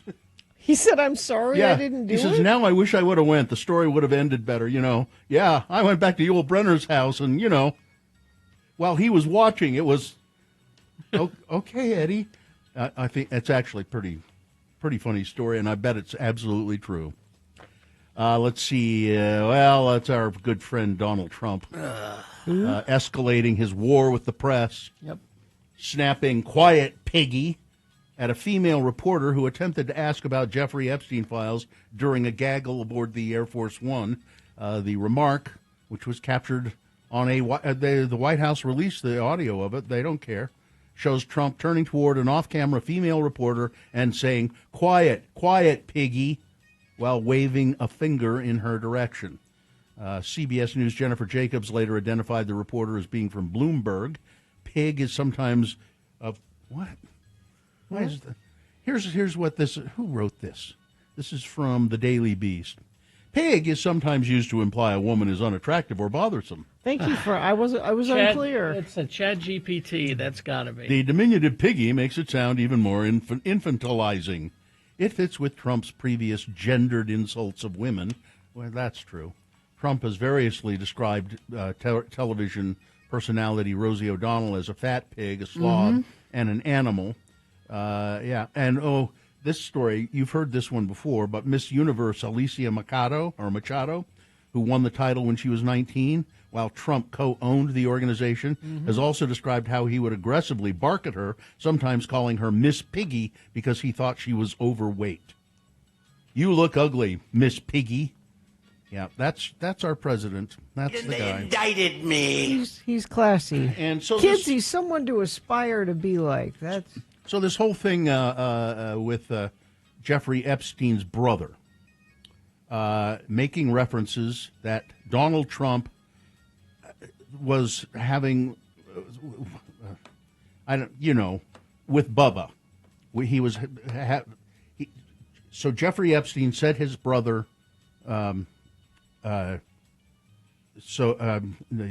his brother sent him an email that said, do you still have that stuff about Donald Trump having oral sex with Bubba, although he didn't say having oral sex.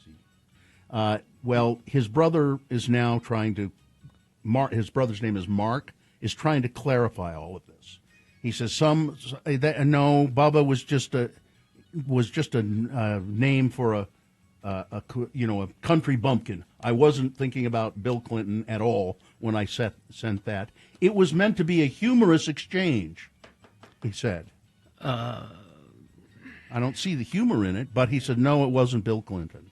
The United States. Mm-hmm. So do you think the 4 Republicans from Utah will have will vote to release the Epstein files today? Curtis has already said he would. Did he? Yeah.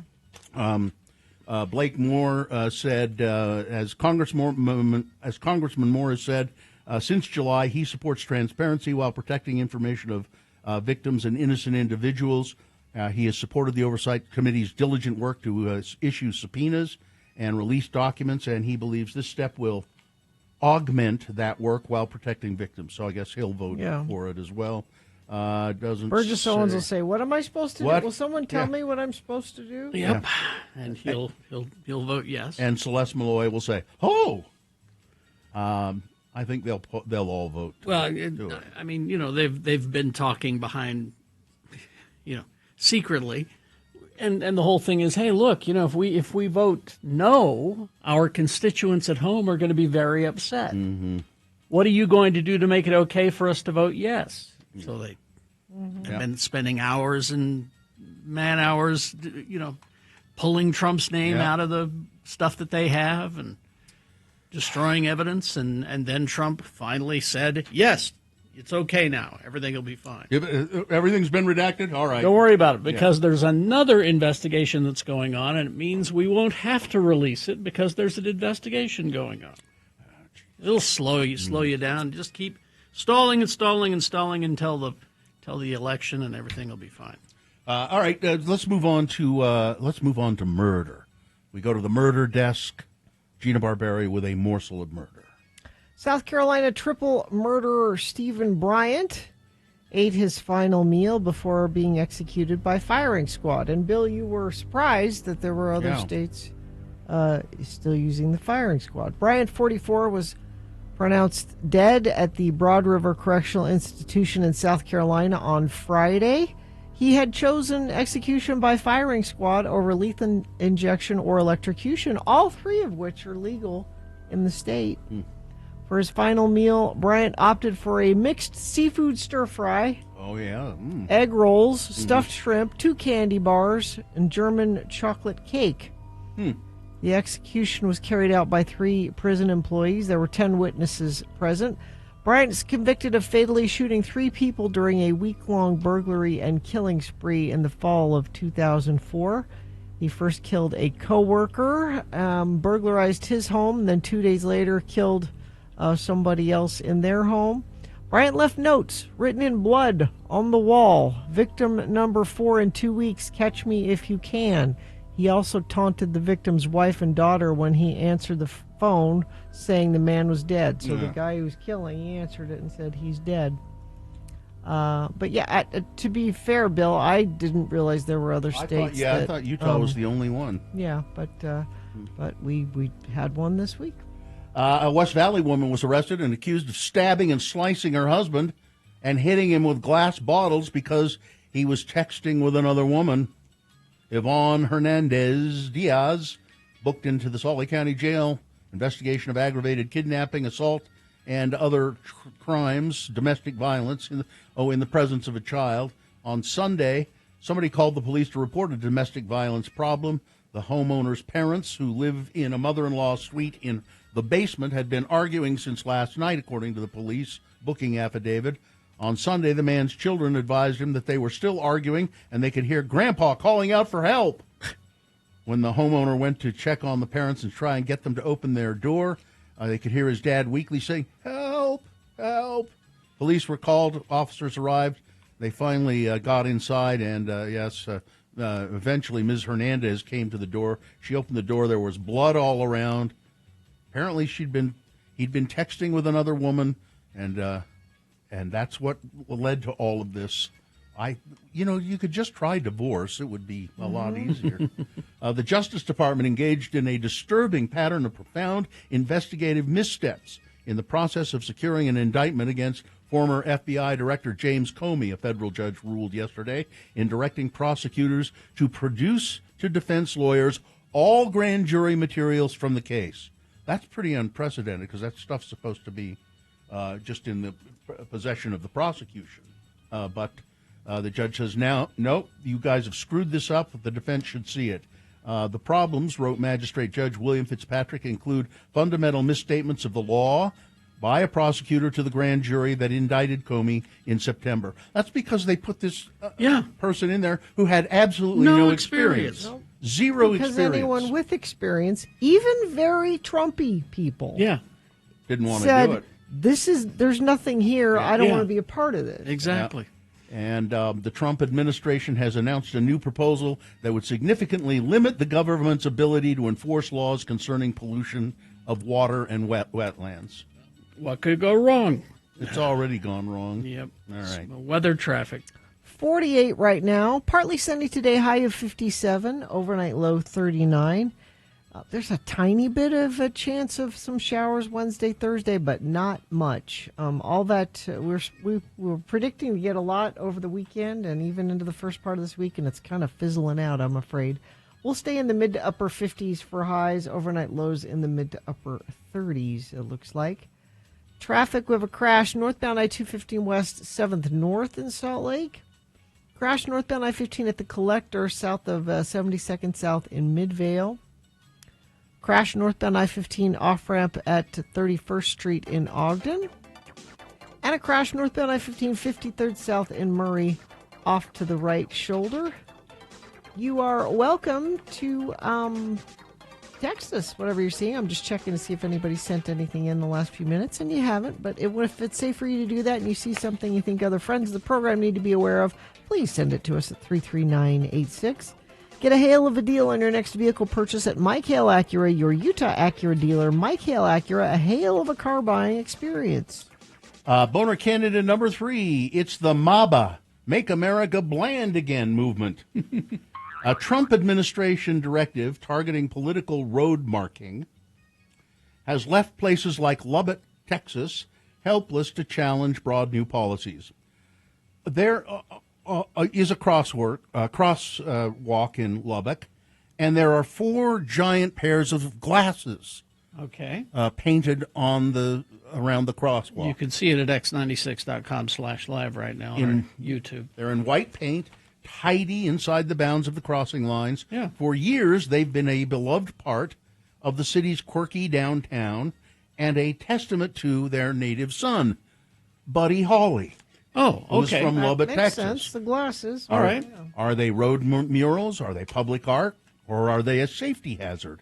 Whatever they are, the street-bound specks are now forbidden. A casualty of the Trump administration's crackdown on artistic displays on the nation's roadways. Anything on the roadway would have to be eliminated, said David Bragg, Lubbock's interim director of public works, at a city council meeting. We were put in a situation where we either had to remove those crosswalks or send them a plan for removal. So the transportation department in Washington, local officials said, there are signs out there honoring Black Lives Matter. Got to get rid of those. There are signs. I'm glad we're paying attention to the important things. There are rainbow crosswalks. Got to get rid of those. Yeah. You got to get rid of them, or you don't get any federal funding for your roadways.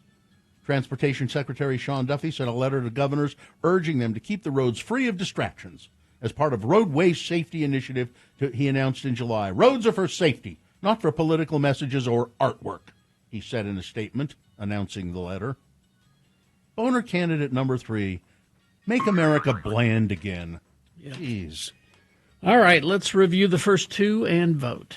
Boner candidate number 1, this is how much I hate shopping with my wife. Guy staged a carjacking, said his car had been stolen and vandalized, and he did it just because he didn't want to go on a shopping trip with his wife. Boner candidate number 2 is multitasking.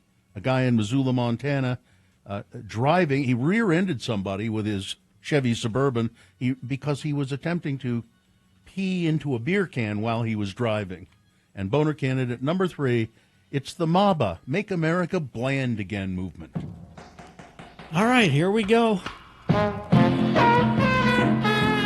Time to vote for Boner of the Day. 1, 2, or 3. Remember your candidate number. Which one of these 3 stories is the worst? Which one deserves to be Boner of the Day? Boner, of course, meaning mistake.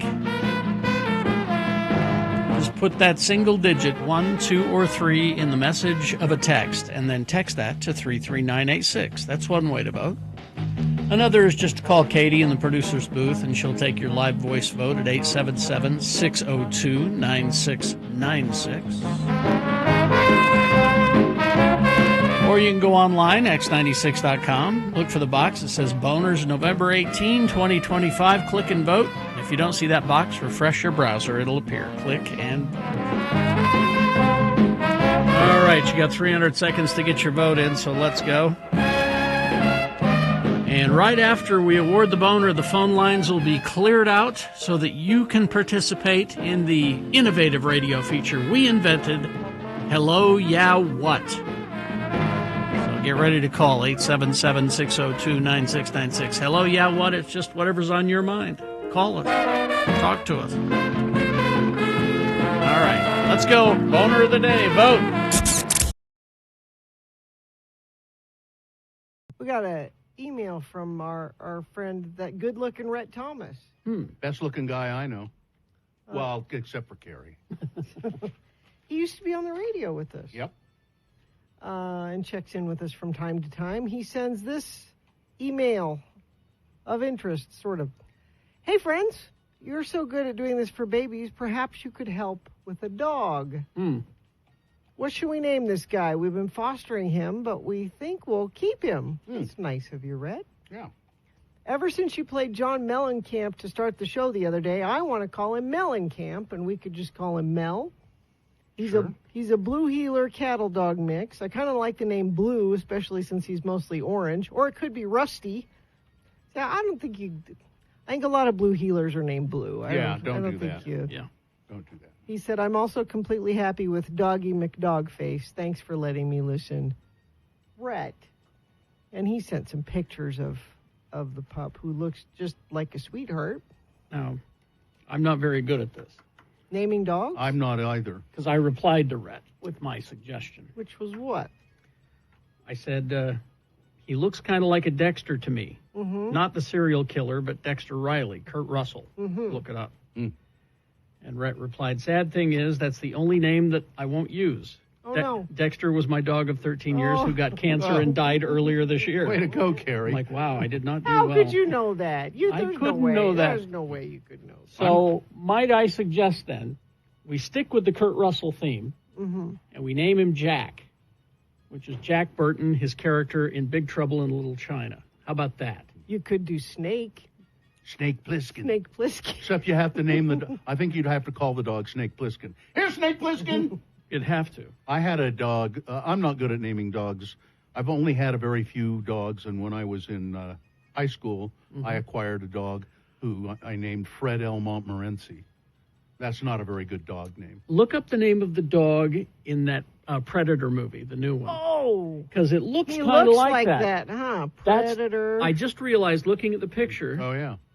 Prey is the movie. That's the same kind of dog. Yeah, it looks like the same kind of dog. That was a blue heeler. Yeah, Prey was the movie. Let me see. Name. Cujo. Name him Cujo. No. No? Rover. Tippy. Name him Tippy. Shoot. Let's see. Dog names are... I think Mellencamp is good, but if you name him Mellencamp, Call him Mellencamp. Don't call him No, Mel. no. I think you call him John Cougar Mellencamp. Yeah. John Cougar Mellencamp, you get into it. I think Mellencamp is good, really, though. Here, Mellencamp. I'm sorry. This was my dog. His name was Tippy. Yeah, see? That's a good dog name. You didn't find the name of the dog in I can't. I mean, Coco is his real name, but that's not the name. Coco is the real name of the dog.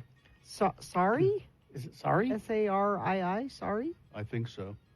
Does that sound right? Yeah, it does. Astro. Yeah, that'd be good. Rook of the Rimp. Rook of the Rimp. Does he talk, Rhett? Does the dog talk in any way? John Cougar Mellencamp. I want the whole thing. Because you do that for a cat. Yeah, Sorry is the dog in phrase. Sorry is not. No, that's not good. Hank. How about Hank? We need Hank to. Kingsley. Yeah. We need dogs to have more human, like Paul. Just name a dog Paul. Yeah, people names. Yeah, people names. Steve? Yeah. Steve. Hey, Steve. Come here, Steve. Come on. And then, there'd Alan? be people Steve and Alan. There'd be people who would look around, like, what? Why are you calling me? Yeah, I like, Alan! Yeah. Alan! Yeah. Alan! Yeah. Alan! Alan! We're not helping, Ow! Red, I don't Alan! think. Alan! Alan! Steve! Steve! Steve! Steve! Steve! You're at the Steve! park. Steve! Steve! Yeah. Well. All right. But good for you for adopting your foster. That's Scooby. Yeah. No. Arrow. Mel. Pumpkin. These people just texting People in. just texting in. Cutie patootie. No. Connor. Tanner. Tanner? No. Yeah. You hear those names enough at the park. They're just over at the playground. They're not. Bobby. Yeah, Bobby is good for Bobby Hill. Yeah. I like it. Anyway. Dave! Dave! Dave! Dave! Dave! Dave! Dave! Dave! Dave! Dave! Dave! Dave. Dave! Dave! Dave! Dave! Dave! Dave! Dave! Dave! Dave! Dave! Rhett, you have to make the dog wear a bandana, too. My assistant, Dave, right? Somebody says, consider the route I went and chose an 80s film villain. My current dog is Hans Gruber. I love Gruber. that. I love that. Oh, here we go.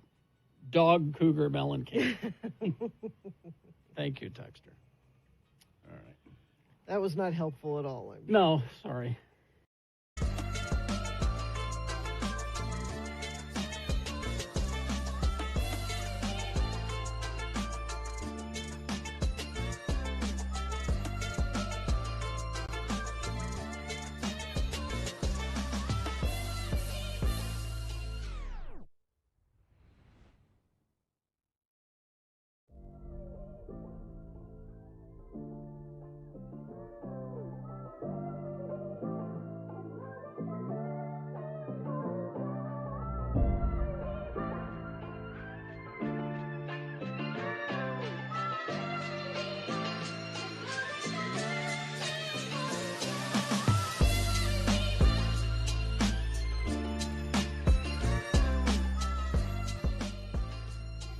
You want to see my bowling shoes? All right, 7:51. Let's award Boner of the Day. And the Boner of the Day is brought to you in part by... Oh, sorry. Go ahead.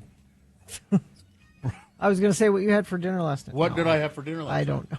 Well, I thought maybe you knew and you were going to say it. I had Massaman curry.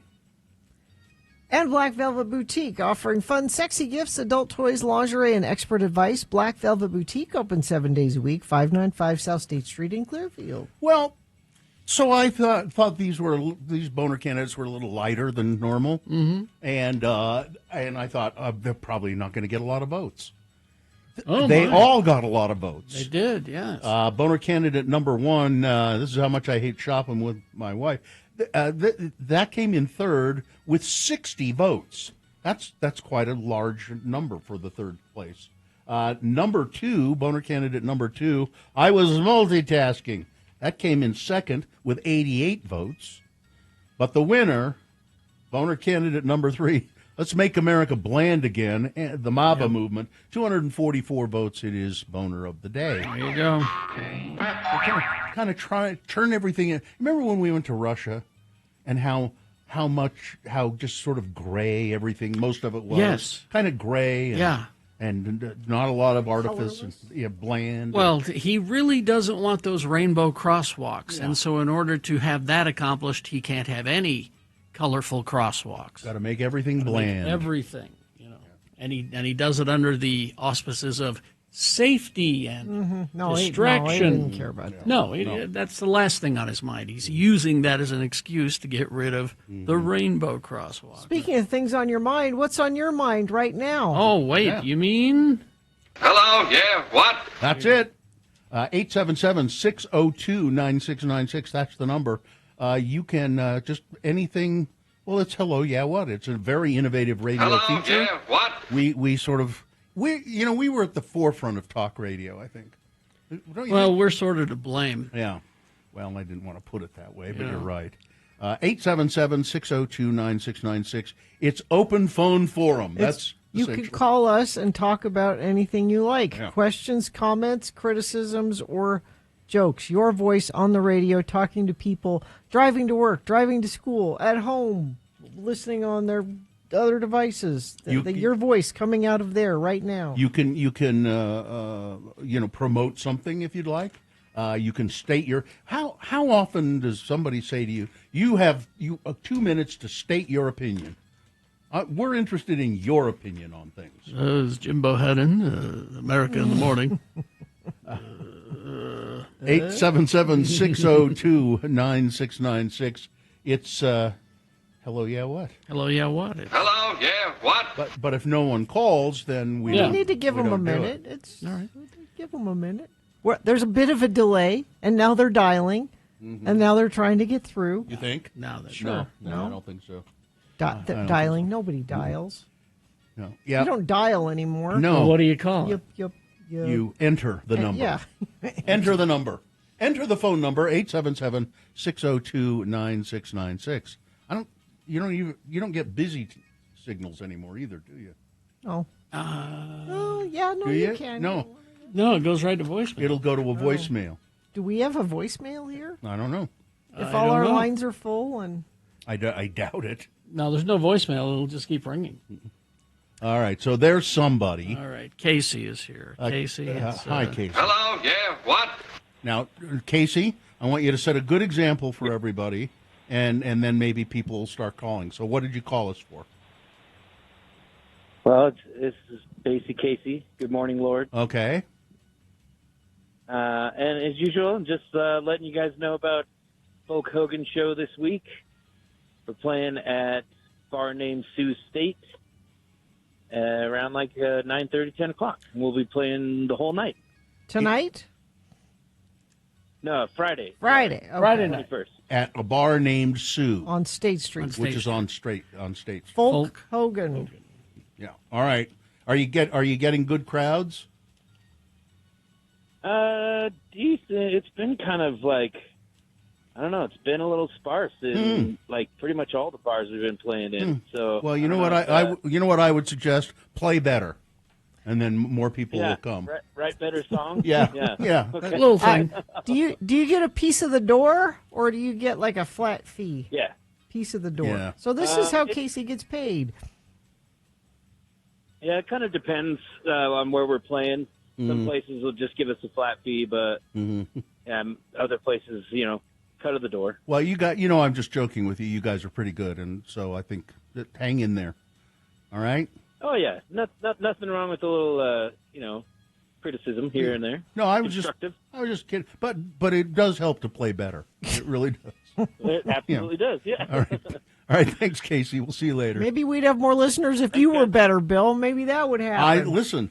That's what I say to myself every day. Hello, yeah, what? I take Melania Trump's, Be advice. best. Be best. Be best. All right. Well, we will take a break and take care. People are starting to line up. 877-602-9696. Hello, yeah, what? James and Carl, hang in there. We'll be right back with you. We'll be right back. 877-602-9696 for Hello, Yeah, What? Traffic. Got a text. Saw the new Radio from Hell Christmas billboards on the 201 and I-80. Sorry about the coal. Oh.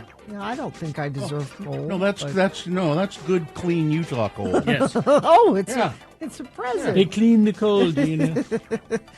Let's see. We got a crash northbound I-215 West 7th North in Salt Lake. Crash northbound I-15 collector at 72nd South in Midvale. Look like that about it. If you see something like an accident or another Radio from Hell billboard you want to tell us about, please text us 33986. All right, KXRK Provo. We will take a break. We'll be back with more. Hello, yeah, what? 877-602-9696 is the number. Larson, HVAC and Plumbing. I know this sounds like I'm just saying this for this ad, but I was talking with my husband yesterday, who was on the phone with my mother-in-law, his mother. Mm-hmm. Her furnace is going out, and she's trying to decide what to do. And what are you trying to decide? Call Larson. Well, it's not just calling Larson, but she just thinks she wants a traditional, furnace and everything. And Joe was trying to explain to her about what the dual fuel heat pump is, the one that we have, which we all have in our house. But it's different. You might be confused about how it works. All I'm telling her is, my house has never been more consistently comfortable than when we had that put in. I don't care how it works. I just care that it works. Would you like to lower your energy bills with a high-efficiency HVAC system and get up to $4,500 back? The tax incentive for the new dual-fuel heat pump expires on January 1st. So now's the time to upgrade to the most energy-efficient system possible. We trust our friends at Larson HVAC and Plumbing. They fix what needs fixing, not trying to sell you things you don't need. And right now, X96 listeners can also save an extra $496 on a dual fuel heat pump until the end of the month, which adds up to $5,000 in savings. Go to larsonhvac.com/X96 or mention X96 when you call 801-930-5450. Listen. On a separate issue entirely, I have to ask the Magic Box a question. Okay. This is a plea from Gina through the radio. It's actually a plea from my husband. Okay. Is he missing? No. I know he's really loving. Maybe somebody stole him. Oh, sorry. That was mean. That's a question. What do you mean? That's mean. I'm sorry. It was. So the Weenie 500 was this Oscar Mayer weenie race. Oh, the Wienermobiles. With all the different Wienermobiles. They racing. did it Indy.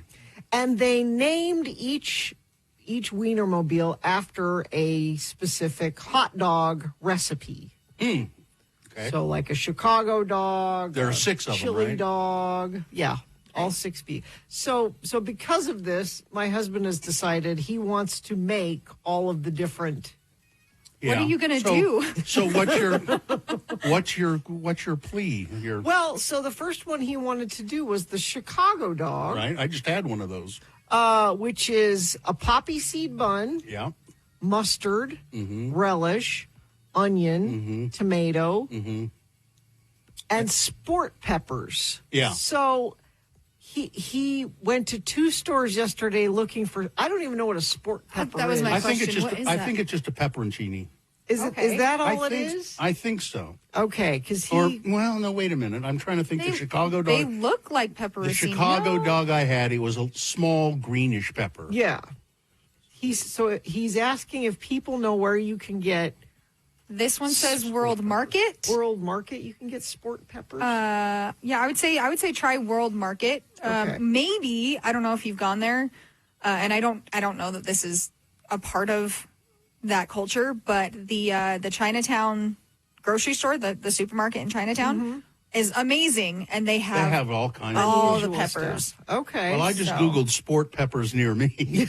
What is it? And it says Harmon's at City Creek has them. Okay. Okay, because he went to other kind of Harmon's, but maybe. Caputo's. Or Caputo's maybe. Okay. Yeah, he's going to work his way through all of the. And you have to have Brad Wheeler just texted me. You have to have, and I don't know where you get. Well, no, you can get it at the store. It's not the regular pickle relish. It's this neon green. Pickle relish. And then, there's a Seattle dog. This one's weird. It has cream. It's cream cheese and sauerkraut. Isn't that weird? Look, I don't like sauerkraut in the first place. I love sauerkraut. I'm out. Yeah, that does seem kind of odd. Would you eat but, that? Well, yeah, I'd try it. It's not like it's going to kill me. Let's see. It's featuring a hot dog on a bun with cream cheese and grilled onions. It says here. I'm sure my husband would love it. Grilled onions makes more sense than sauerkraut.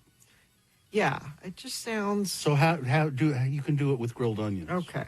Back to the sport pepper. It is a species that many other common peppers like bell peppers, jalapenos, and cayenne peppers.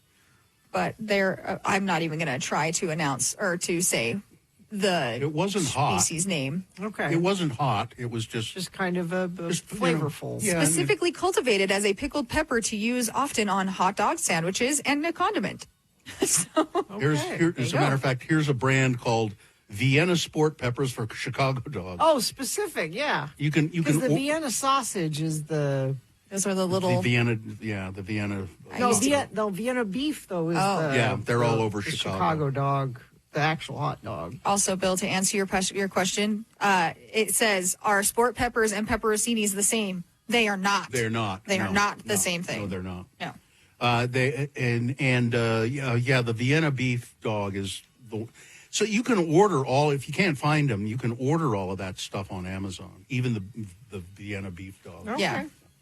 Well, there you go. Thank you. Good luck with your hot dogs. Let us know how it goes. I hate hot dogs, so I would be out of that immediately. And no ketchup. Absolutely no I ketchup. don't see ketchup on there anywhere. But. Oh, okay.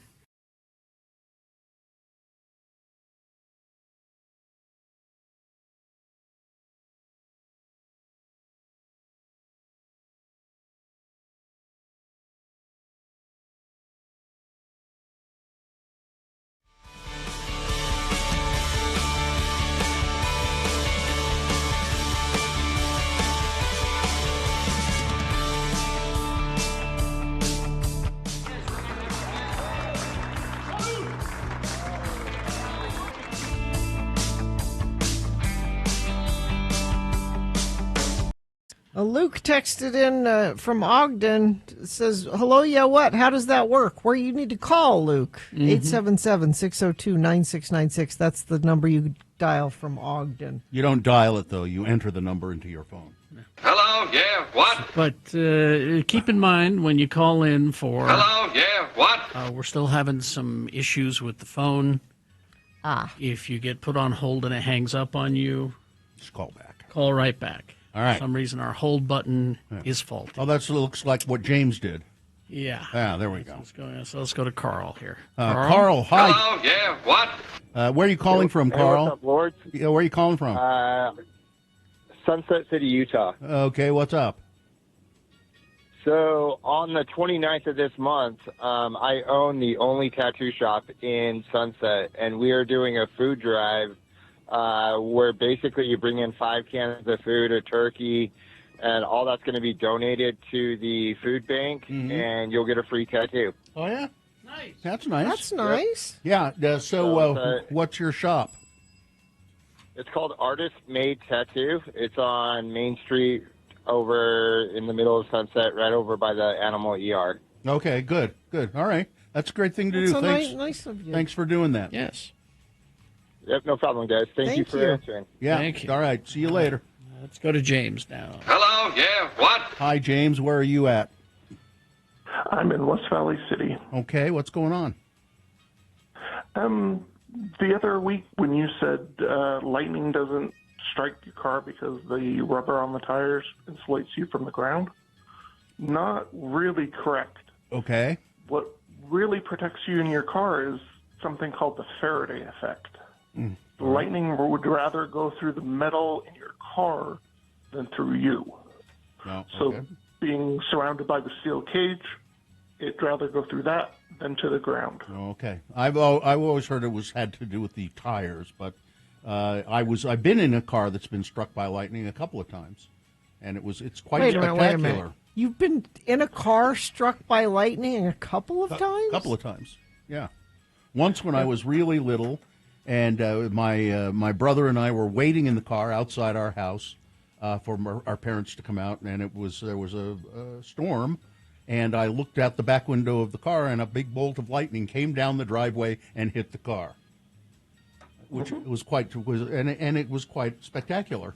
And then I was driving in Illinois in a little Volkswagen, coming back from the East Coast, and there was tornado weather, and there was kind of tornadoes all over the place, and we stopped the car in an underpass because it was just, you couldn't see anything. The rain was so bad and the lightning was so bad, and the lightning hit my Volkswagen. So this sounds like you've angered the gods twice. Zeus is really angry. Why do you say that? I'm fine. They didn't get it out for you. Yeah. Anyway, thanks. Not for that Faraday cage. Yeah, thanks for calling, James. Does that mean that in a fight Faraday would win? I guess. Faraday was a physicist, wasn't he? All right. Thanks, James. Yes. Yeah. All right. See you later. Let's go to Eddie. Hello, yeah, what? Oh, Eddie, my friend, how are you? I'm good. Good morning, Lords and Lady. How are you guys? Great. Where are you calling from? I'm in Highland again this morning. Okay, what's going on? I'm doing that 4 a.m. vinyl album release party. It's this Thursday at Fisher. So at Fisher Brewing between 7 and 11 p.m. this Thursday. Okay. The first chance for people to pick up a copy of that record I sent you guys. Carrie's showing it at see both the Plastic Carries. x96.com/live. Yeah, Carrie's holding it up right there. It's really pretty. It turned out really good. It's a beautiful It's a great cover. album cover. Beautiful cover. All right, that's this. What day? Yeah. Friday or Saturday? Thursday. Thursday. November 20th. This Okay. Thursday. All right, Thursday at Fisher. Okay. All right. See you later. Thank you. Thank you very much. Awesome. Thanks, guys. You see how easy it is? Hello, yeah, what? 877-602-9696. All right. Dr. Mike is here. Hello, yeah, what? Hi, Mike. What's up? Good morning. Well, I just thought I would share with you the wonderful Orwellian experience I had yesterday at the L.A. airport. Please. In the TSA line. All right. They have TVs mounted kind of on the ceiling looking down on you. Mm-hmm. Yeah. So you can see them as you're in line. And the wonderful image of Kristi Noem. Oh. Full face. And was she exhorting you to be a good citizen? Oh, I don't know. I had earbuds on and I wouldn't listen to her anyway. But Good. Yeah. It was very Orwellian and very 1984 scary. Yeah, it sounds like it. It was meant to be that way. Yeah, she's pretty. I figured as much. She's pretty frightening. All right. Thanks for the report, right. Mike. Thank you, Mike. Adios. Love to your family. Let's go to Jessica. Hello, yeah, what? Jessica, hello. Lawrence and Lady, thank you for letting me listen. Yeah, what's up? Oh, I just wanted to wish my daughter June a happy 12th birthday. Oh, happy birthday, June. What a great name. Thank you. Have a great day. Oh, that's it. Tell us something about June. Why did you name her June if she was born in November? Oh, I named her after June Carter Cash. Oh, well, Okay. there you go. All right. I thought you named her after my crazy Aunt June. Tell us something else about June. June loves to play soccer, and she does gymnastics, and she's super smart. I love it. Sounds great. Happy birthday, June. Well, thank you, guys. See you later. Thank you very much. Is that it? That's yeah. It got time. If you hurry, you could probably squeeze one in. 877-602-9696. You have to really hurry. Yeah, I don't think it's going to happen. It's not going to happen. No. But that's okay because, well, it's traffic time. Somebody texted in major slowdown Legacy Highway southbound. Not seeing an accident, but we're in stop-and-go traffic. Thank you. If somebody else knows what's happening there, I would appreciate it if you sent it in at 33986. Haven't had any other reports in the last half hour or so. Does look like the northbound collector ramp at 72nd is looks like quite a bit of slowage through there. Please text us 33986. All right. Beat Gina coming up after these messages and a song. It's easy to play the game. And, of course, you'll win the game if you play the game at 877-602-9696. What is our prize today? It is tickets to Monster Jam, January 2nd through the 5th at the Delta Center. Monster Jam tickets at 877-602-9696. Now, remember, if you call in and Katie puts you on hold and it hangs up, it's not her fault. We're having some problems again with the phone. So call back. 877-602-9696. It's multiple choice pop culture trivia. All you have to do is play the game to win the prize of Monsters and Men tickets. Oh, no, it's Monster Jam. Sorry. Yeah, sorry. Look, we have lots of Monster tickets. Monsters. Monster Jam. The trucks. Everywhere. The big trucks. Monster Jam tickets. It's It trivia today. You know, the scary clown. Stephen King. Yeah, so It trivia. The books, the TV series, the movies. Everything It. Yes. 877-602-9696 to play and win with Gina. Did you know you could... Did you have to replace the sewer line to the street, Carrie? Is that what you... Yeah. And how long did that take? Just at a house, not at a giant building downtown? At a house, it took 3 days. Yeah. But, you know, that's... Mine is considerably less problematic than an entire building's, I'm guessing. Yep. Don't know. Yep. So, yeah, they're going to be working on that this week. And We had so- septic problems this weekend. Oh? Septic? So at the Christmas tree farm, we're off the grid, guys. We got we got a well and we got a septic tank, which I've never experienced before. And the septic tank basically just takes the waste from your house and just spreads it out in your yard, sort of. I mean, it's underground, but it... That made it sound so gross. It goes underground, but that's basically what it does. We have what's called a leach field, which also sounds gross. Yep. Where it just kind of takes it out into the field, and we were going to spend the whole weekend up there this weekend, and the septic system decided it was going to back up. They're saying, no, you're not staying. Yeah. And so we think we're off the grid until we have to come back down to the city where we have an actual sewer Exactly. Is anyone truly off the grid? I don't think so. No, and I'd be lying if I didn't say I was relieved when I came back to the city and I could just flush the toilet as much as I wanted. Yay. Yeah. Mom, what are you doing in there? I'm enjoying civilization. That's what I'm doing. The replacement of the sewer system, though, or the sewer pipe, it really has me thinking about, well, first of all, my sewer line.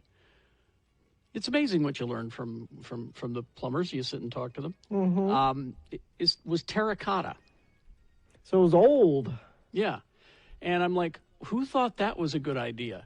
I said, well, they didn't have a choice because it was the war and, you know, they needed all the steel to make tanks and things. Mm-hmm. I went, oh, but we couldn't do better than terracotta? I mean, really? We couldn't figure something out? No, it was the war, Carrie. No, it was the war. So that I learned. So they replaced, well, they didn't even replace it. They put a thing inside of the terracotta to make it so it goes. But then that got me thinking more and more about, well, wasting water, but also I really got in my head on this. I'm really focused about what goes down there? What goes down there?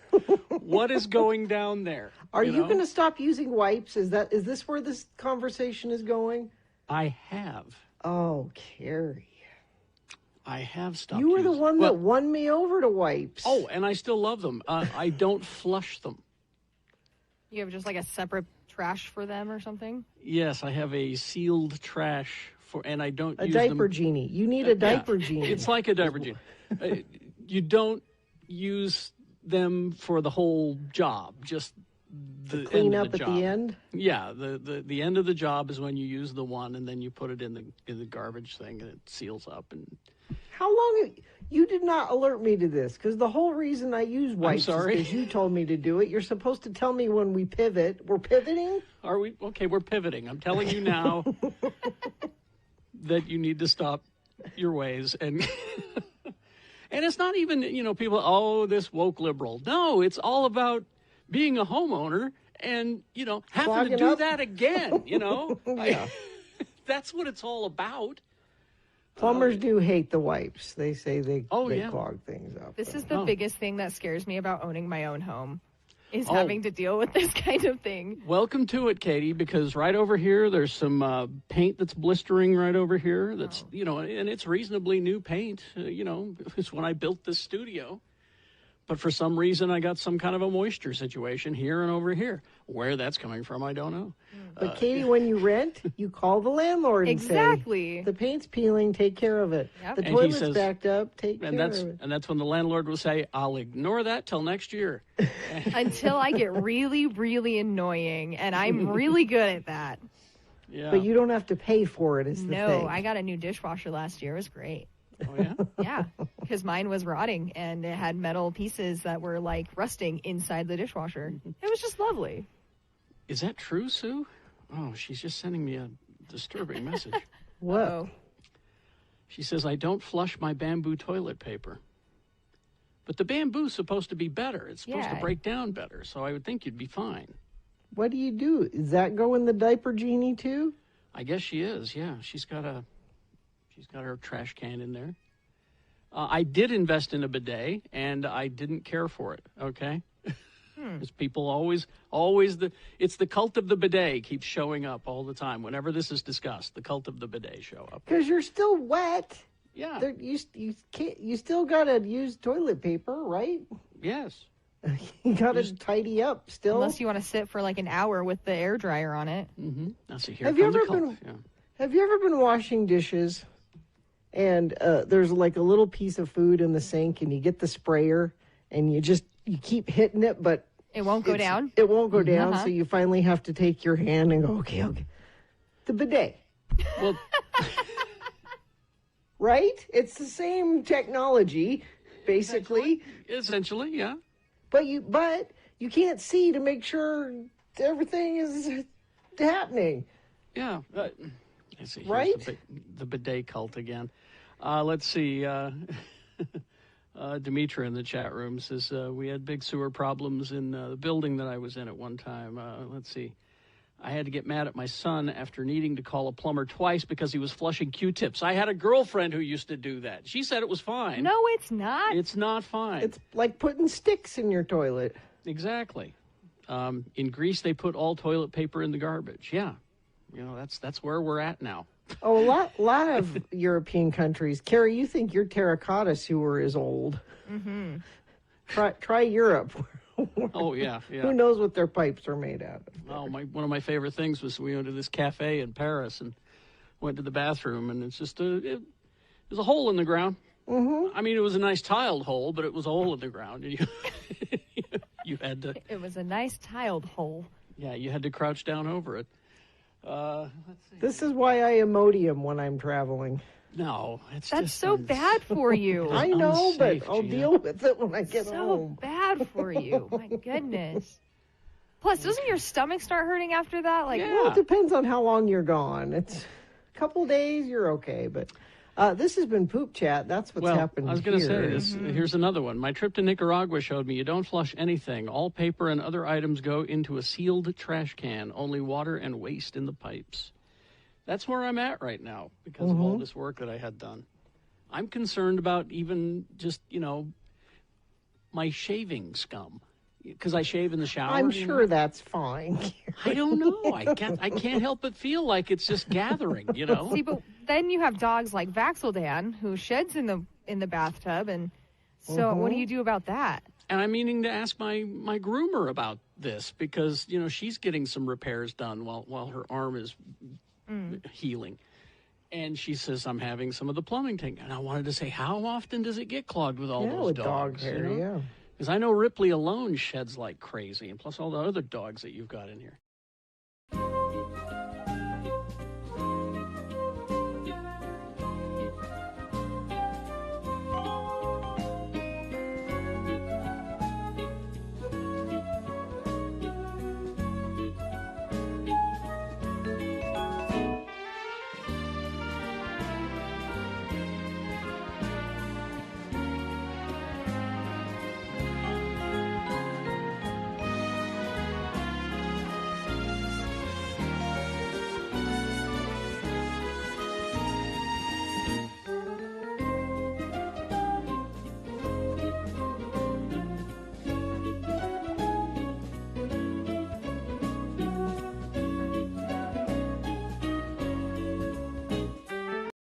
for another exciting edition of Beat Gina. I'm your Beat Gina announcer, Johnny Ola. You know, I'm a lucky guy. But that wasn't always the case. Oh? No.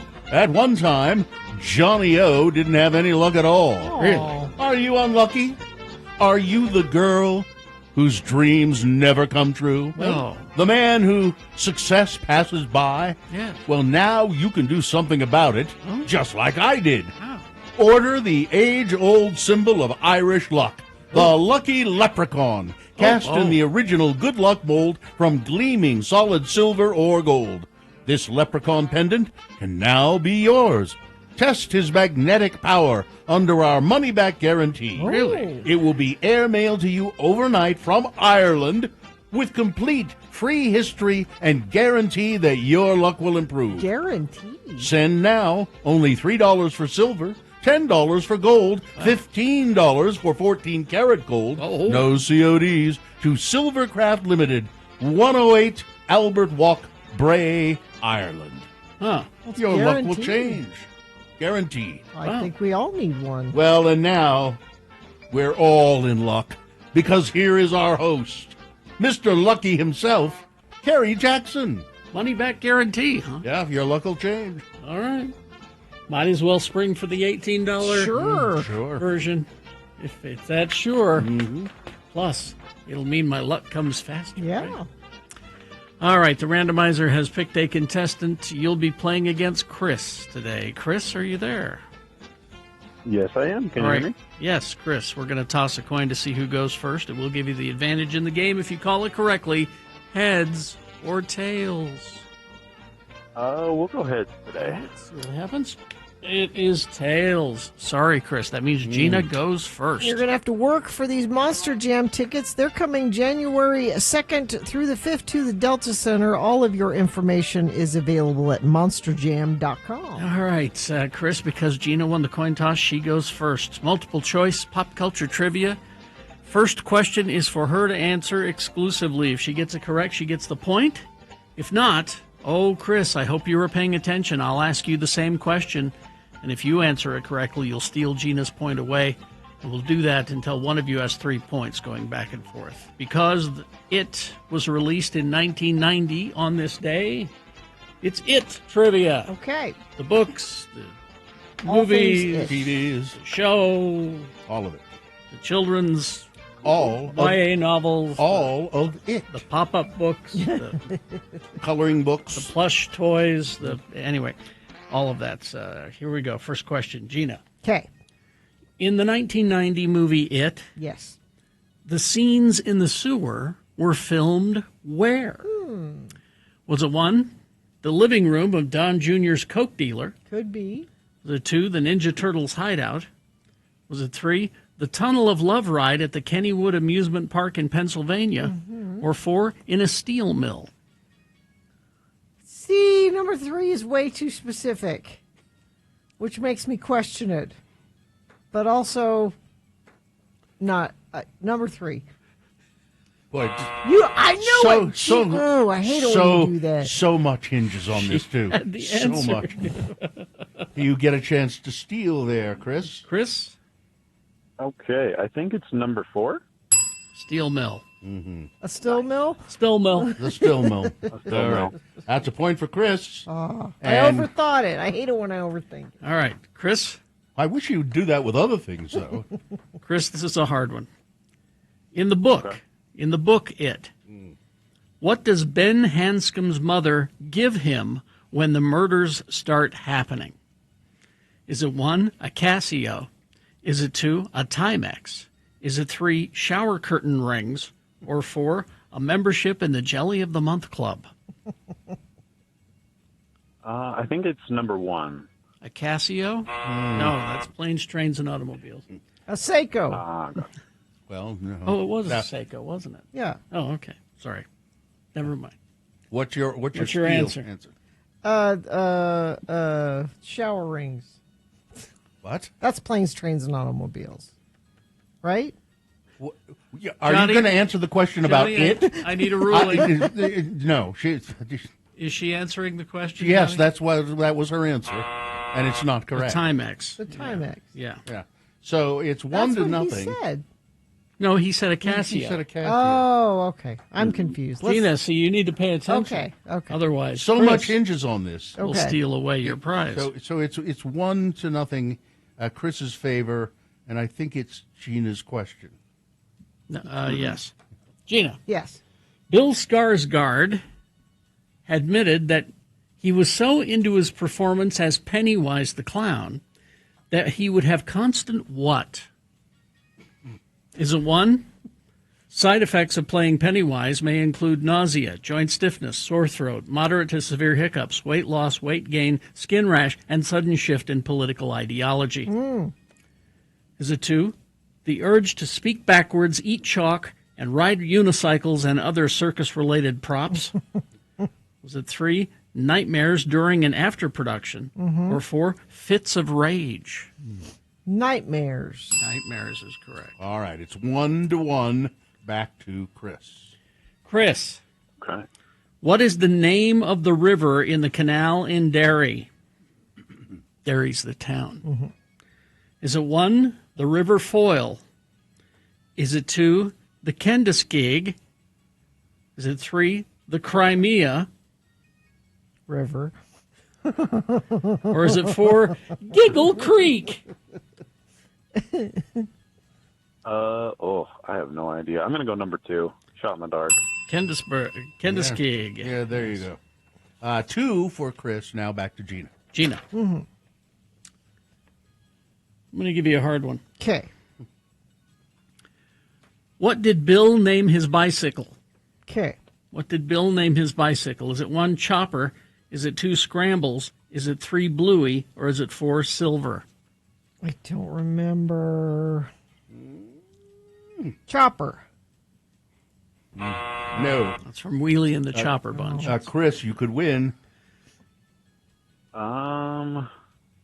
Which one did Gina guess? Which number again? She guessed 1, so that means 2 Scrambles, 3 Bluey, or 4 Silver. We'll go 2. Scrambles, also from Wheelie and the Chopper Bunch. Silver. As in high-O silver. Yes. But it's still 2-1, and Chris, it's your question still. Okay. All right, Chris. Please get it. The It universe is in the same universe as what other horror universe? So they share the same universe. All right. The It universe is in the same universe as what other horror universe? Is it 1, Pet Sematary? Is it 2, The Addams Family? Is it 3, The Shining? Or is it 4, The Trump Administration? Probably number 1, right? Is that no, not right. Gina? The Shining. Yes, it is The Shining. Yes. It's 2-2. That's it. And now that's 2-2? Yeah. Oh, I thought he won. Good God. No. And I got it right. All right. So Gina's question, she could win this time. Gina? Yes. When they send movies to movie theaters, Yes. they usually ship them under a fake name. Yes. So the prints don't get stolen. Yes. This is back in the old days before the digital thing.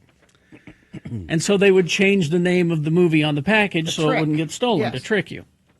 What was the code name for It in 2017 used when it was shipped to cinemas? What was the code name? Okay.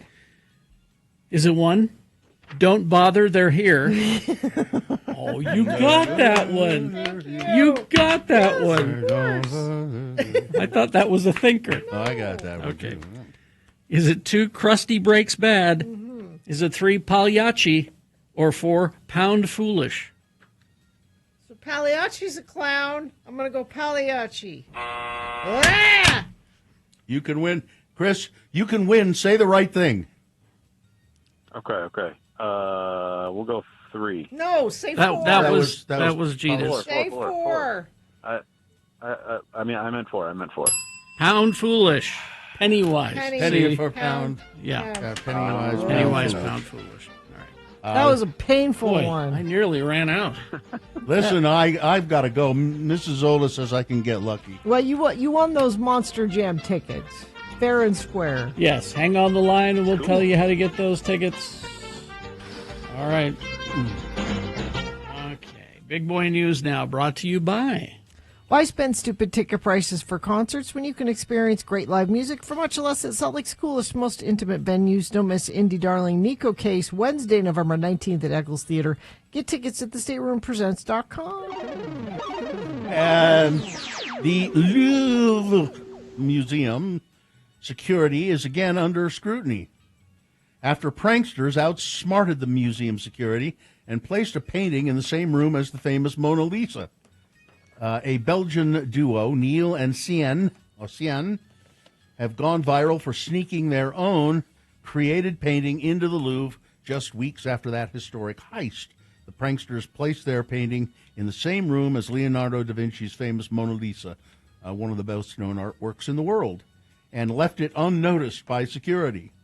Bringing any artwork or antique into the Louvre is strictly prohibited. Visitors have to undergo a thorough security check. Well, apparently not so thorough security check before entering the museum, which includes use of metal detectors. Neil and Cien, however, evaded being flagged by security by building the artwork's frame from Legos.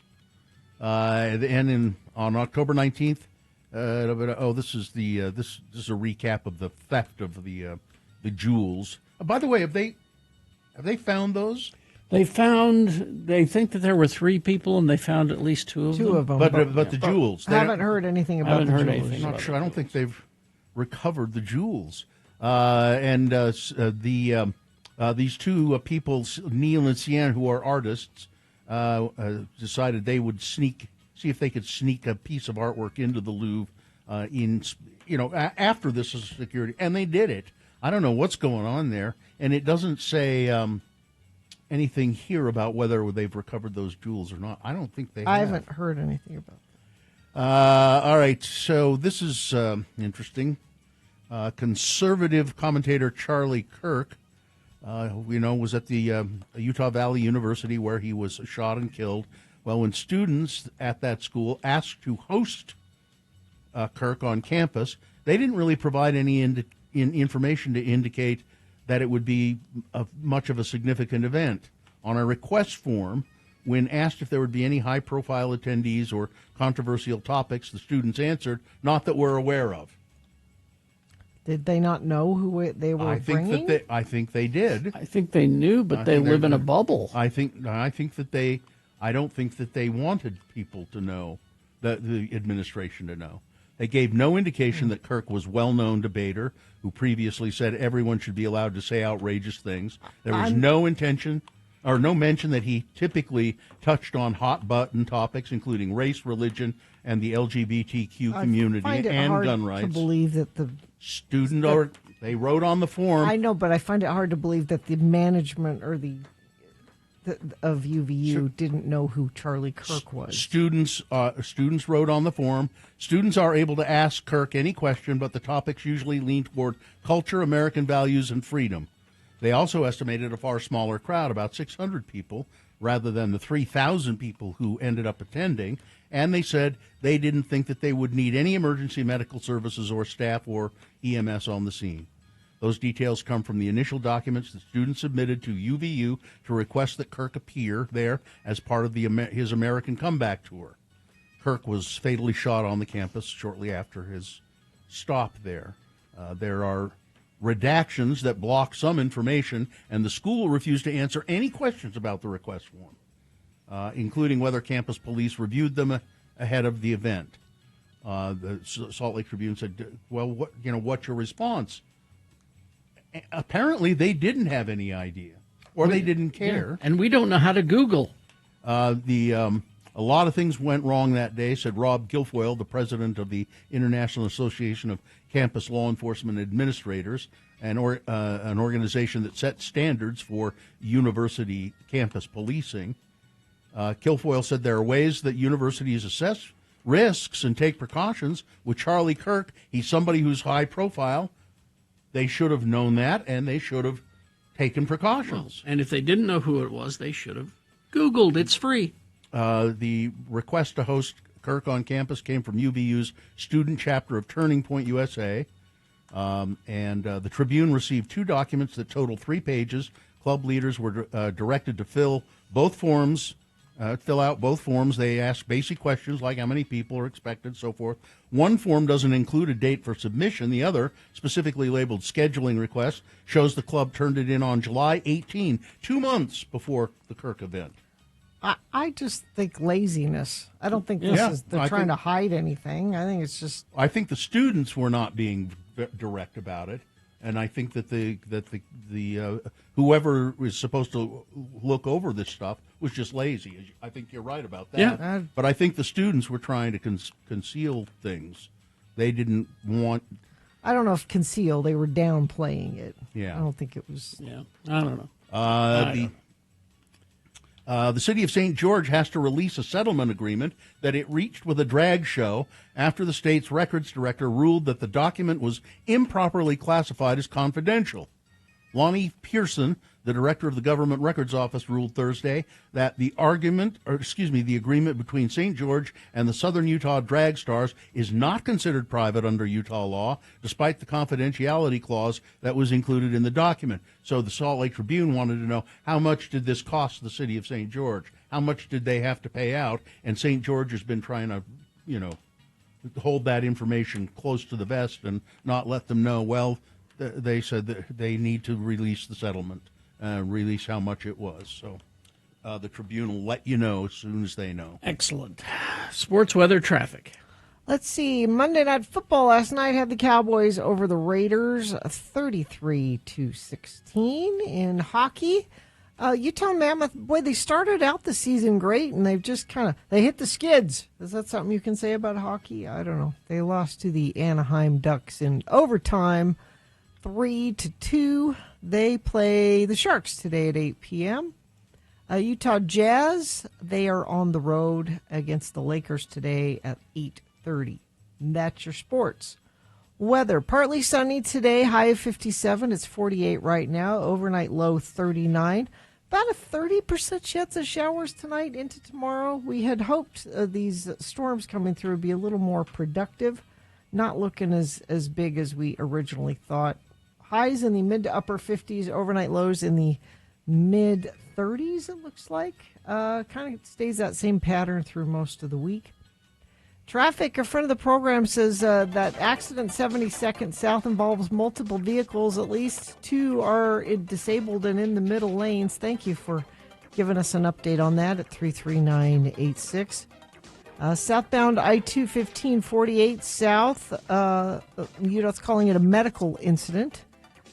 Crash eastbound SR-201 milepost 13. And a crash northbound I-215 West 7th North. Whatever you're seeing, you can text us 33986. Laser Maestro presents Rush, only at Clark Planetarium. Step inside Friday and Saturday nights. Feel the power of Rush like never before. Stunning visuals, heart-pounding sound, legendary music surround you in every direction. Experience the ultimate Rush tribute. Visit clarkplanetarium.org. All right, we'll take a quick break here and be back with the Donut Critic after these. Stand by.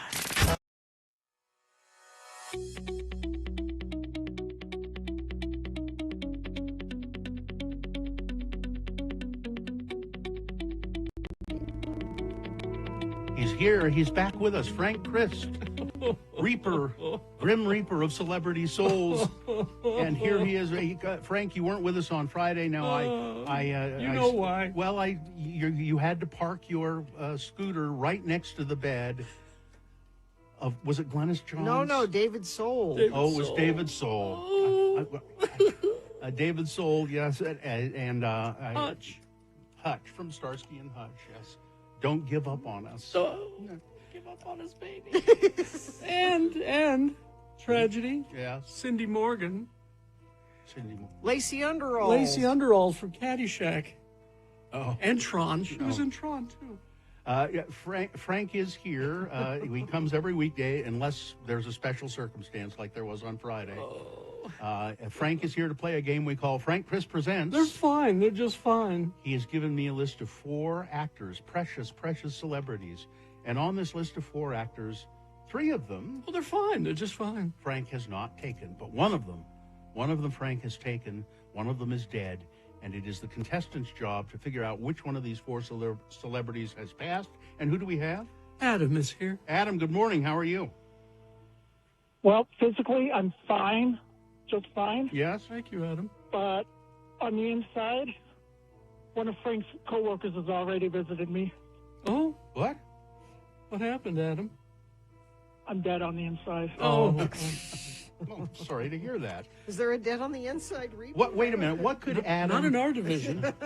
What could Adam win here, Gina? Adam, you could win tickets to see Alkaline Trio March 21st at Rockwell at the Complex. There, Adam. That could revive your soul right there. Oh, if anything will, they can. All right. Okay. Here we go. I'm going to read you the names of these actors. You tell me which one is dead. Because it's National Coming of Age Day. All of these actors are in coming of age movies. Here we go. Number 1, Tracy Letts started his career at the Steppenwolf Theater before making his Broadway debut as a playwright with August Osage County, for which he won the Pulitzer Prize for Drama and Tony Award for the Best Play. As an actor, he won the Tony Award for Best Actor in a Play for the Broadway revival of Who's Afraid of Virginia Woolf. The coming-of-age movie that he's in, Lady Bird, about a girl from a poor family who wants to attend an expensive college. Number 1, Tracy Letts. Number 2, Chaz Palminteri. He was in Bullets Over Broadway, for which he was nominated for an Academy Award for Best Supporting Actor. Also known for The Usual Suspects, Hurly Burly, Analyze This, and on TV, Wise Guy and Kojak. His coming-of-age movie, A Bronx Tale, based on a play that he wrote of the same name, A Bronx Tale. Number 2, Chaz Palminteri. Number 3, Fiona Shaw, known for her extensive work with the Royal Shakespeare Company. She played Petunia Dursley in the Harry Potter films. Other notable films include My Left Foot, Persuasion, and Jane Eyre. Her coming-of-age movie, The Tree of Life. A man's early childhood memories are paralleled by the creation of the universe. Number 3, Fiona Shaw. And finally on this list, Philip Baker Hall, known for his collaborations with Paul Thomas Anderson, including The Hard Eight, Boogie Nights, and Magnolia. Hall had supporting roles in a lot of films, including Midnight Run, The Truman Show, The Talented Mr. Ripley, and Bruce Almighty. He's in Say Anything, in which an underachieving boy falls in love with a smart girl. Number 4, Philip Baker Hall. Which one of those celebrities is dead, Adam? I can't decide between 1 and 4. I think I'm going to go with 1. I'm sorry. No, Tracy Letts is doing very well. He's just fine. He's fine. He's only 58 years old, but I'll give you another chance, Adam, because unlike Frank, we believe in second chances. Here we go. I'll read them again. Is it Chaz Palminteri, Fiona Shaw, or Philip Baker Hall? Going to be Philip Baker Hall. Yeah, you should have gone with that. Yeah, you were close. Yeah. He died of emphysema at his home in Glendale, California in 2022. He made it to 90 years old. Not bad. Yeah, there you go. Good run. All right, Adam, you get to see Alkaline Trio, and I hope they revive your dead soul. Punk rock will do that. All right, hang on the line. Oh, Adam had me worried there for a moment. Yeah. Has anyone seen Shirley Bassey? Goldfinger! Oh, right on cue. 87 today. Actually, I'm going to go check on Bob Eubanks. I have a feeling Shirley Bassey is fine. Bob Eubanks? Go get him. 86 today. Yeah, go get him. Oh, I'll go take a look and see if he's all right. Goodbye, everybody. Goodbye. Goodbye. He hasn't made whoopee in a long time.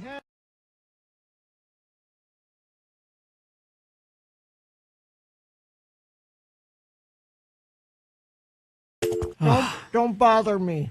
Okay. I'm knee deep in focaccia. Ben's going to give you a reason to drive to Lehigh. Well, here he is, the focaccia critic, Benjamin Lee. Ben, hi. How's it going? It says here there's a new focaccia spot. I didn't even know there was an old focaccia spot. Okay, there are a few places around the valley, Utah County, Salt Lake County, that do offer focaccia. However, they don't offer just focaccia. Most of the time you go to an Italian restaurant or something like that. Yeah, it was a bakery or, But, 2 weeks ago, doors were opened on Fakash. Oh, it's brand new. It's brand new. So they did start back in the spring. They were doing farmers market. So they have a little bit under their belt. But they started noticing that they were selling out every week. And so, obviously, if there's something that's selling out every week, you start thinking of that next step. Maybe explain to people who may not know what focaccia is. So focaccia is an Italian bread. It's thinner. So, it's like 1 to 2 inches depending on who's making it. Mhm. I actually had my first focaccia in the region where it was created, which is the northwest of Italy. It's kind of like the Italian Riviera, and it is so delightful. Get a shot of this, Dawson. Yeah, so if you're looking on the camera, you're seeing some toasty bread. So the difference here is they do a lot of different flavors. So it's somewhat of an Americanized version, but it's wonderful. It almost made me give up donuts last week when I tried the cinnamon one. Wow. I haven't tried that one yet. I've tried the olive oil and sea salt. Very which good. is Now, you said to start with that one, and I said I could finish with that Yeah. one. I don't need to go any further. That one is amazing. Yeah, based on the flavors, you start with the olive oil and sea salt. But now I've had them all, and they're all absolutely The delicious. second one was the garlic herb. Yep. I haven't tried the cinnamon one. I'm going to try that This one. jalapeno cheddar one is really good. Mhm. It's the jalapenos are pretty hot. Yeah, it's got a lot of heat to it. But no, this is delightful. I'm sorry that I didn't bring pie in today because I know Thanksgiving's next week, but this is what should end up on your Thanksgiving table. This is what's going to wow people. Like everybody has like pies and they all kind of sit in the corner and everyone's already full and it's true. Or even rolls. Instead of rolls, just get some of the plain focaccia. Yeah, I think or the garlic one. I think, I'm always envisioning that time people are bringing in the hot, steamy rolls, and everyone's like, oh my gosh, if you're bringing in some focaccia that looks like this, it's going to be the showstopper. People are going to go, oh. Now, the place is called Fakash. And where is it located? So it's on Lehigh Main Street. It's in one of those little cute buildings. They remodeled it. It honestly was a showstopper. I was exercising about 3 weeks ago, so about a week before it opened, and it was stopping me because the branding is gold and green. It looks beautiful. The shop looks amazing inside, and I was like, what is this? Like, I had to see it, and so I went in on their opening day, and I was in love. Let me help you. Brent Knudsen. Let me help you with this because you've said the name a couple times, but you might not quite get it. It's Fkosh. Yes. Fakash. Fakash. Apostrophe. Gesundheit. That goes along with more of how Americans sometimes say it, focaccia. Mhm. But, in Italian, it's focaccia. Mm-hmm. But it just makes it easier because you wouldn't want a focaccia. You want a focaccia. And there's all kinds of flavors. Now, we started with the olive oil and salt, which is just amazing. Garlic and herb was great. Cheddar jalapeno, great. Cinnamon, delicious. Really good. Cinnamon apple. Yep, I had that last week. Salami and Swiss. I would have loved to have tried that. I'm sorry. I will do that next time. Oh, no, it's fine. Don't apologize. These are all great. Tomato pesto sounds great, too. Yeah. So, what he's going to be doing weekly is either coming up with holiday flavors or flavors that just, are exciting for what's going on. Now, this what's is an in season. interesting story, though. So, the baker and founder of Fakash is Brent Knudsen. His great-grandfather, Matthias Knudsen, immigrated from Norway to Lehigh, helped build the Lehigh roller mills. Oh. And his house is still just off Main Street. Fakash uses Lehigh roller mills flour, and the store is right there on Main Street. It's a full circle moment. It really is. I have loved living in Lehigh. So much fun history, and seeing the Lehigh roller mills has just been like this, root to the community, and so to have this connected to that is just amazing. I've been talking to Lehigh roller mills for so long to put a cafe in that. It is kind of surprising they haven't done that. I know Yeah. they have a storefront it's there where they sell stuff, but I've told them multiple times if you could do a sourdough shop right outside of that. Yeah. But this kind of fills the bill. This is that bread Is store. it really close to it? Is that? Yeah, it's probably about 3 blocks away, like towards more of the old side. But they're going to be doing sandwiches. They're going to be doing other things that are kind of like grab and go. They want to do some seating. So what I'm envisioning is a good walk to Lehigh Main Street and then, sitting in one of the alcoves. It'll be delicious. So it's Brent and his wife Mia and children who shall remain nameless. They all work at the shop. Yep, yeah, they all work. So I love that it's a family business. We've been talking about family businesses, throughout all of these segments, and so to have one that is rooted in Utah and just it's a good story. It's delicious food. It's Mhm. something that you should really go get. They open at 11 on the weekdays and then 10 on Saturday and then till sellout. You know, Oh, sometimes they just sell till it's gone. I mean, it's been going fast. So it's been open officially for 2 weeks, and they said it's just blown them away how many people are coming. So what that should tell you with 11 a.m. to sold out or 10 a.m. to sold out, that means it is fresh every day. Fresh every day. They're not carrying over anything. How do they do? How do they do salami and Swiss? How is that mixed into a? So it's on top. So it's I'll show you a picture afterward. But yeah, it's just slices of salami and then that Swiss intermingled. I think it has a little bit of herbs and No. maybe some onions on it too. Oh, but here's a tip. You get the olive oil and salt one. You cut it down like lengthwise and make sandwiches. Sure. No, that's throw in some deli Yeah. meat and some cheese in there and some little bit Peanut of butter. sauce or something. Peanut butter? No peanut butter. Oh, and then frying pan maybe or the heat it George up? Foreman grill. Oh, Yeah. Well, that's what I did with my garlic and herb. I did an egg sandwich, and then I also did I'm going to do a grilled cheese this weekend. So oh, that sounds so good. Yeah. And get some dipping marinara. Oh, yeah. Amazing. Dip it in the marinara. Yeah, so this is Focaccia. A few other focaccia places around the valleys. There's Rue downtown. If you've been to that restaurant, That's a great restaurant. They cook that fresh, and that's the bread that they bring you before your meal, and Oh, that is so amazing. good.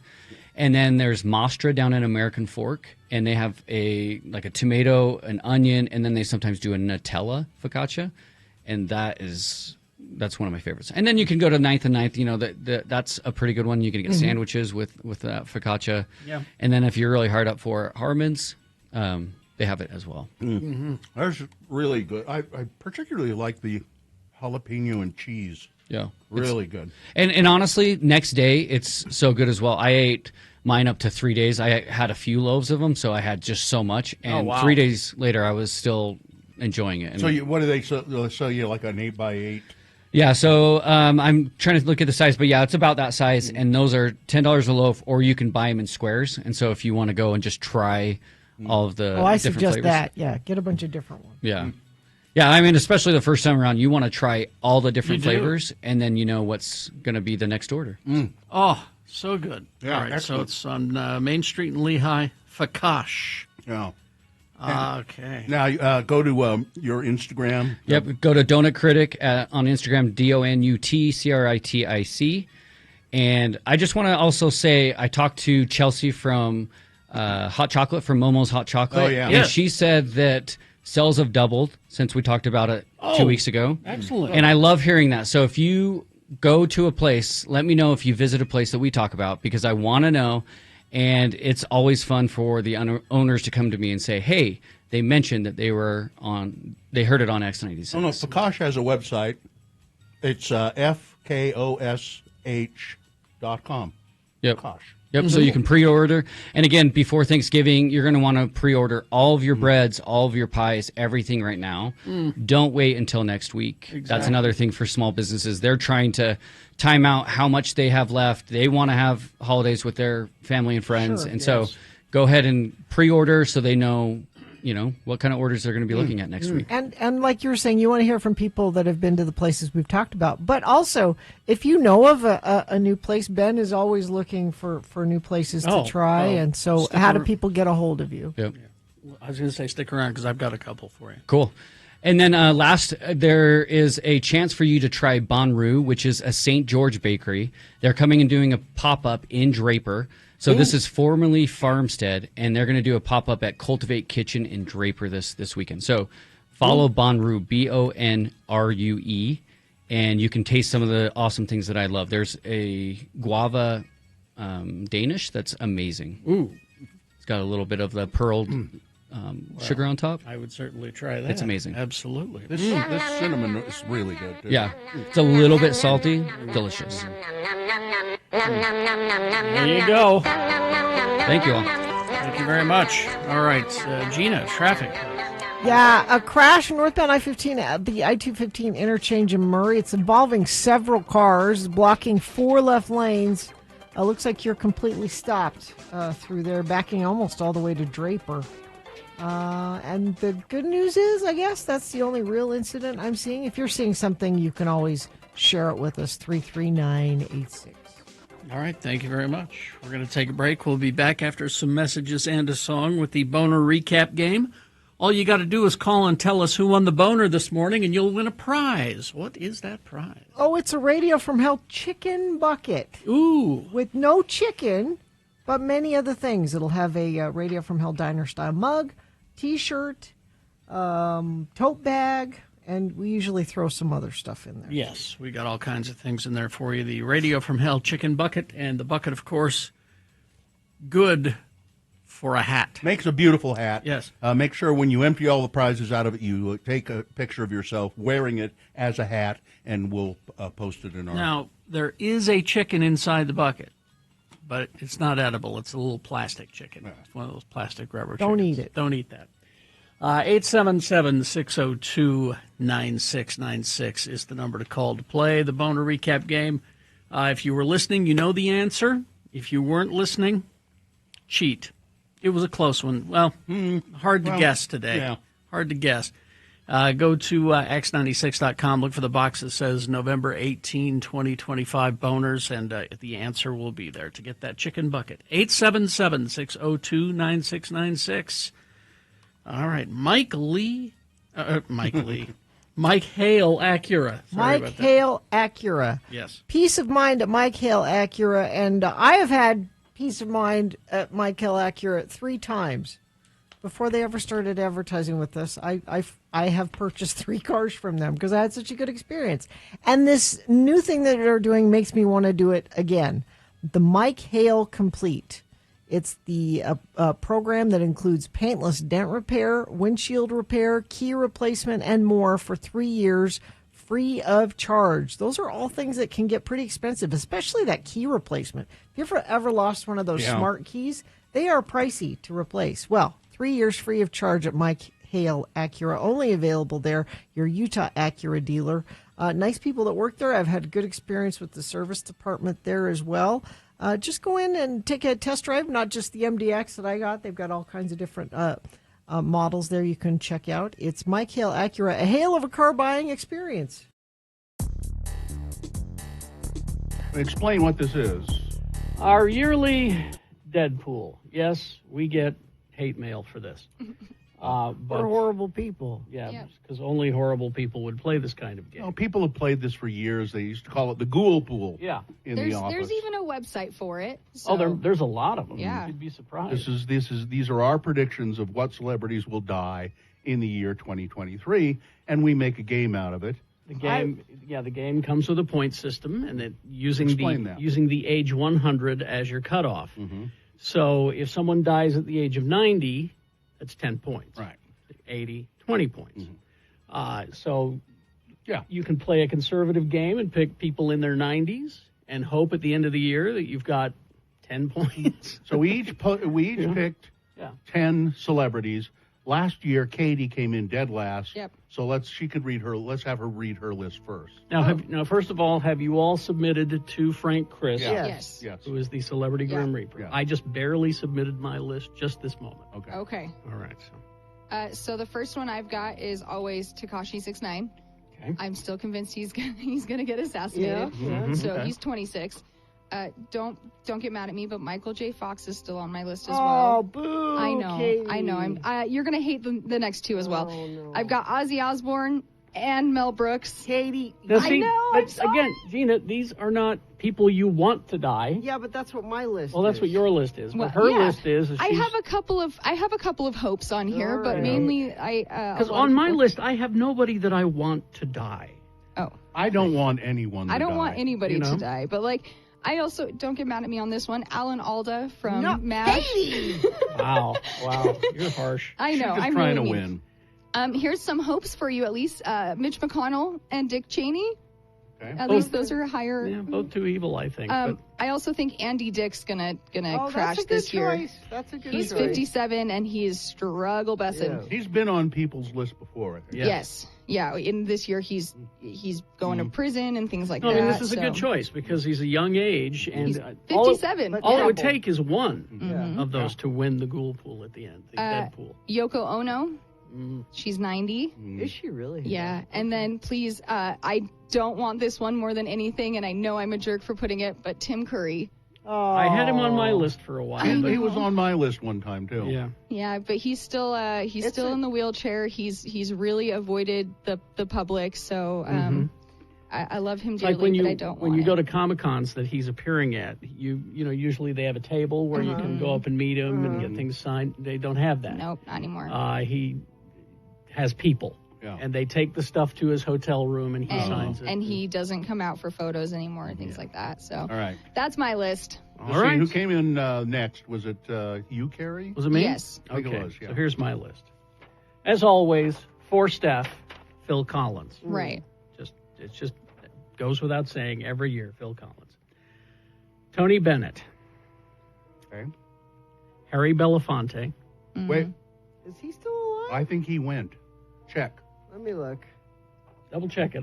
pretty sure he died. I looked up yesterday and he was still current, but double check that. Here's a real obscure one. Ed Ames. Oh, from He was on Daniel Boone. he threw an axe on Johnny Carson. Oh, Yes. And Harry Belafonte is still alive. Still with us. Okay. Doc Severinsen, the former leader of the Tonight Show Orchestra. Okay. June Lockhart. As you can tell, I'm playing a very conservative Yes, you game are. this year because I didn't know she was still around. You know, the lead singer from Smash Mouth screwed me up. Yeah. I thought for sure he was going to go. I love June Lockhart. I like it. I like her daughter, Anne. Angie Dickinson. Okay. Okay. Pepper. James Earl Jones. Oh, no. I know. Again, I don't want any. Well, except Phil Collins. I don't want any of these people to. This one really cuts to the quick. Valerie Perrine. I know why you picked her. Miss Tessmacher. She just the other day, sad. Mm-hmm. She tweeted out she's really ill and she's trying to sell the clothes that she wore In in Superman. Superman Oh, to wow. raise money. And the picture of her is her in bed Yeah. holding up the dress that Oh, she wore sad. as Miss Tessmacher. Yeah. Oh, sad. And then finally, Tina Louise. Ginger from Gilligan's Gilligan's Island. Island. She's the last one alive. Okay. So that's why I'm All picking right. her. All right. Now, you notice I haven't booed any of yours because it's just a game. Okay, here's my list. I think I was next. Mm-hmm. This one was on my list last year, too. David Allen Coe. Yes. Good choice. He's 83 this year, I think. New on my list this year. Dick Cavett. Dick Cavett. Yeah. Oh. New on my list again, I believe. Bruce Dern. Good choice. I looked at him. Next, You considered I Bruce considered Dern? Bruce Dern. Julie Andrews. Also a good choice. Oh. I don't know, though. She's still in pretty good shape. He's 87. Yeah. Now, here, this one, I could really clean up with this one. Yeah. Al Roker. Yeah, see, that Oh, I considered yeah. Al Roker. Mm-hmm. Next, John Biner. I don't know why Wow. I picked John Out of Biner. nowhere, John Biner. John Biner, but there he is. He's 84. Next, Dame Edna Everage. Oh, Dame Edna? Barry Humphries. Also, Oh, yeah. So is it Dame Ed? Okay. It's the same person. Okay. 88 years old. Next, Martin Sheen. Oh, I think he's all right. He's 82. Yeah. Okay. Next, Shelley Duvall. Oh, man. She just has a movie out now. She's, 73. Yeah. And then from last year, also on my list, Phil Donahue. Phil Donahue. All right. Gina? I won last year Mm-hmm. with Kirstie Alley. Yes, you did. That was a great pick. And I try to pick people that I won't be sad if they go. Like Sorry. Kirstie Alley. Yeah, exactly. Mostly my list is that. So number 1, Steve Bannon. He just, there's not Well, he's something going to right jail. there. You know, Speaking of jail, Ghislaine Maxwell. that's a good choice. Jail.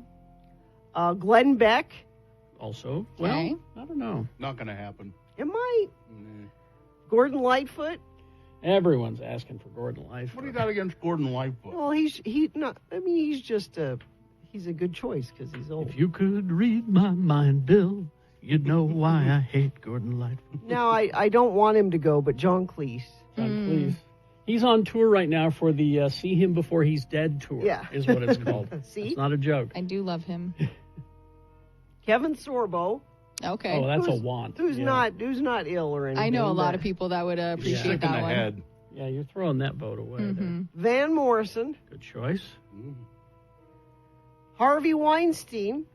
Also a good choice. Rupert Murdoch. That's a wish list. And new this year on my list, replacing Kirstie Alley, Faye Dunaway. Faye Dunaway. Wow. Okay. There it is. I think Frank Christ has approved and accepted all of our lists. Yeah. I don't think we had any overlapping. No overlapping. I had a couple in reserve. I was surprised that somebody I didn't did too. get Al Roker. Like and I was going to do Alex Jones, but I thought Carrie had Alex I Jones. did last year, but I took him off. I had Paul Dooley that I did not put down. I had Hal Linden and Peter Marshall, whom I did not put down. I even had Shatner, whom I did not put down. I took off Emperor Palpatine of mine. Ian McDermott? Yeah, and the Unabomber. All right. We're terrible people. Play along if you're also a terrible person. Pick your 10 celebrities. You can send them to us if you want, Radio from Hell Yeah. at x96.com, and we'll keep a list of yours as well. Sure, I'll print them off. Thank you.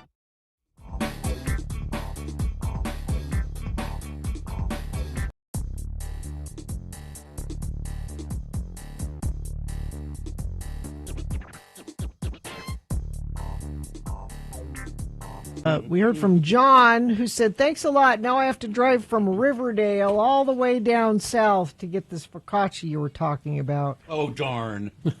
From Riverdale. It's worth the drive, John. Yes. Delicious.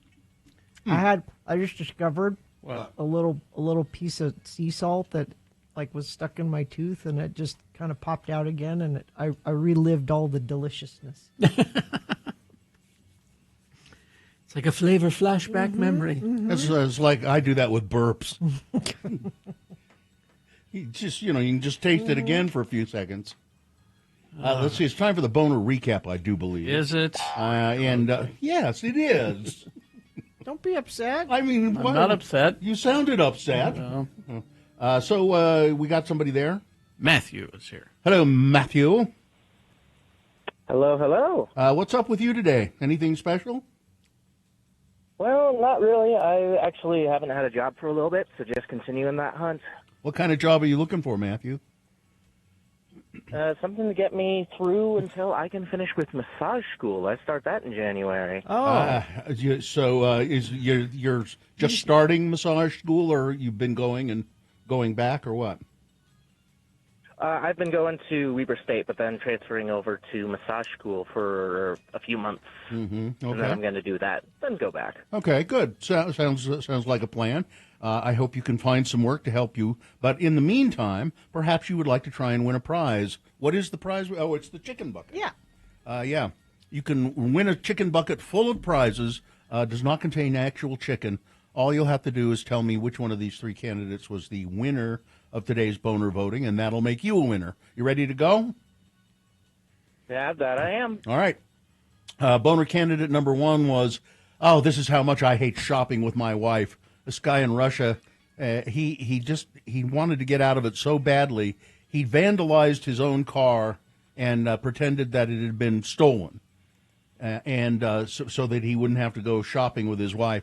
The police, they finally locate the car. They start questioning the guy. He's not a very good liar, apparently, and he finally admits, I just didn't want to go shopping with her, so I pretended somebody vandalized the car. That was number one. Here's boner candidate number two. I was multitasking. A guy in Missoula, Montana, driving a Chevy Suburban. He rear-ended a Volkswagen. The reason that happened was, A, he was drunk, and B, he was trying, while driving, to pee into a beer can. Boner candidate number 2. And Boner candidate number 3, it's the MABA movement, the Make America Bland Again movement.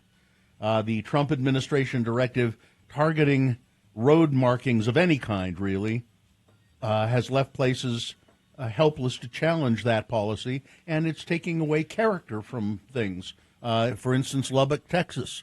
They had a crosswalk there, and they have on each side of the crosswalk gigantic glasses, eyeglasses. So they painted there, and it's really nicely done. And the reason they have eyeglasses painted there is that Lubbock, Texas is the home of Buddy Holly, who famously wore big, thick glasses. And that was, a tribute to their native son. Mm-hmm. Well, can't have that anymore, or you don't get any federal money to improve your roads. So there you go. That was number 3. Which one was the winner, Matthew? As funny as number 1 and 2 were, it was number 3. It was indeed. It was indeed. Matthew, you are a winner. I'd like you to make sure that when you come and pick up your chicken bucket, and Katie will tell you all about that, make sure that you take a picture of yourself wearing the chicken bucket as a hat, okay? And send it to us, radiofromhell@x96.com. Because it's Yep, thank you for the hat with stuff in it. Yeah, you're welcome. Don't eat the chicken. It's a hat with stuff in it, yes. Yeah, and there's a little like rubber chicken in there. Don't eat that, okay? Hang on the line. Right, hang on. All right. Okay, let's see. 9:13, we'll take a break. Be back after these messages with some big boy news and opinioendo. All that's on the way. Stand by. BigOTires.com. I went to Big O because my light came on for my tire pressure, and I didn't have to get out of the car or pay them anything. I just said, hey, can you check those and fill them up? They're like, you bet. And the reason they do that is they're hoping that when you do need tires, you'll circle back to them and buy them there. And they've got a great sale going on right now. A Black Friday sale at Big O Tires. I'm going to try and get in there on Saturday. The car my son drives needs tires. So what they're doing is big savings on the Big O brand tire through December 7th. You buy 3, you get 1 free on select sets of Big O brand tires, and then up to $120 in savings on select sets of Michelin tires. And Big O Tire has the lowest price on every tire every day. Get to know your local Big O Tire store. There's got to be one near you. They do all kinds of things, too, oil changes and, alignments and all of that stuff. So go to BigOTires.com. They are the team you trust.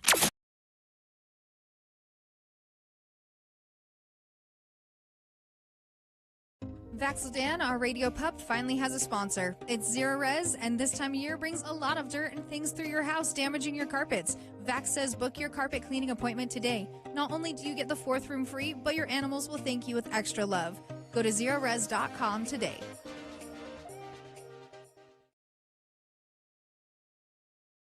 Johnny? That's all right, Carrie. Gotta get our game show music going. Get ready for fun. Call the family and gather around your radio sets, because it's time for America's favorite game, Beat Gina.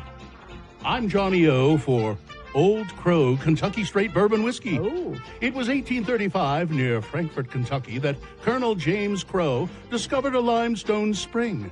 Colonel Crow invented the sour mash process, and the original limestone spring is still used in the distilling of his famous brand, Lovely. Old Crow, a truly great name among America's great whiskeys. Not blended, not adulterated, sold only in bottles, never sold in bulk, and guaranteed pure whiskey under the National Pure Food Law. And that's why we say, those in the know ask for Old Crow. Nice. Old Crow Kentucky Straight Bourbon Whiskey. And when it comes to a person to run this game, those in the know ask for the truly great name among game show hosts, Carrie Jackson. Oh, thank you, Johnny. You're welcome. Johnny Ola, ladies and gentlemen, professional game show announcer. Aren't I, though? Adds an air of legitimacy to this procedure. Somebody needed to. I'll say. Let's begin. The randomizer has chosen a contestant. Gina, you'll be going against Anissa. I think it's Anissa, right? Amanda? Amanda? I think it was Amanda. Is it Amanda? I know. Katie said Amanda. Oh, Amanda. There we go. Hi, Amanda. Sorry about that. Hello. Hi. All right, Amanda, we're going to toss a coin to see who goes first. It will give you an advantage in the game. Call it heads or tails. Tails. Coin toss app says tails, Oh, Gina. you are one step closer to winning those tickets to see Dirty Heads. They're coming on June 17th. All right, Amanda, this first question is for you since you won the toss. It is multiple choice trivia.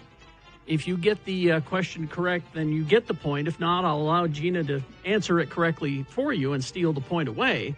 If you beat Gina, you get the Dirty Heads tickets. But if she comes from behind and beats you, what are you prepared to do in her name? I'm going to be donating some towels and blankets to the Humane Society. They always need that kind of thing. They always do. All right. Okay, so the first question for you, Amanda. Let's see. It's video game trivia because Ready Player One was released on this day in 2018. I liked that movie. It was fun enough, wasn't it? All right, first question, Amanda. What was the original name of Mario in the video game? Okay. What was the original name of Mario? Was it 1, Jumpman, 2, Vito Corleone, 3, Luigi, or 4, the Big Ragu? Jumpman. Wow. Jumpman is correct. Well, she said that like she knew it. Not a Jumped single right. hesitation. I did. Okay. 1 point for Amanda. Your turn, Gina. Gina, what is the most expensive video game ever produced? Oh, okay. Most expensive. Is it 1, Tandem Bike Ride with Your Mom? 2, Let's Make a Baby? 3, Batman Arkham Asylum? Or 4, Star Citizen? As much as Let's Make a Baby is probably the right answer, Arkham Asylum? You think? Oh, very no. sorry. Amanda, you get a chance to steal. This is Boy, good news for you. This is good news. So I heard Arkham and Don't Make a Baby. What were the other two? 1, Tandem Bike Ride with Your Mom? Or 4, Star Citizen? Oh, gosh. 4. I gave that one to you, Amanda. You got a point. Another point, Amanda. I gave that one. It's 2-0, and Amanda controls the question. This could be a hammer. Okay, let's see. What orange furry character was a mascot for PlayStation? What orange furry character was a mascot for PlayStation? Is it 1, Trumpy, 2, Gritty, 3, Cubert, or 4, Crash Bandicoot? I don't know. I'm going to say Crash. Crash Bandicoot. And you win the Wow. game. I knew you'd Nicely done. 3-0. That's really well done, Amanda. I knew you'd win this. Smoked Congratulations. me, Amanda. What does Amanda win, Gina? Tickets to see Dirty Dirty Heads on June 17th. Congratulations, Amanda. Hang on the line, and we'll get your information you. and tell you how to get those tickets. Listen, I've got to go. It's time for me to have a splash of Colonel Crow's Sour Mash. Oh, I see. I don't know if that's legal here. I'm leaving the studio. I mean, trade, in exchange for... Oh, I pay them. I pay. Honest. Oh, okay. All right.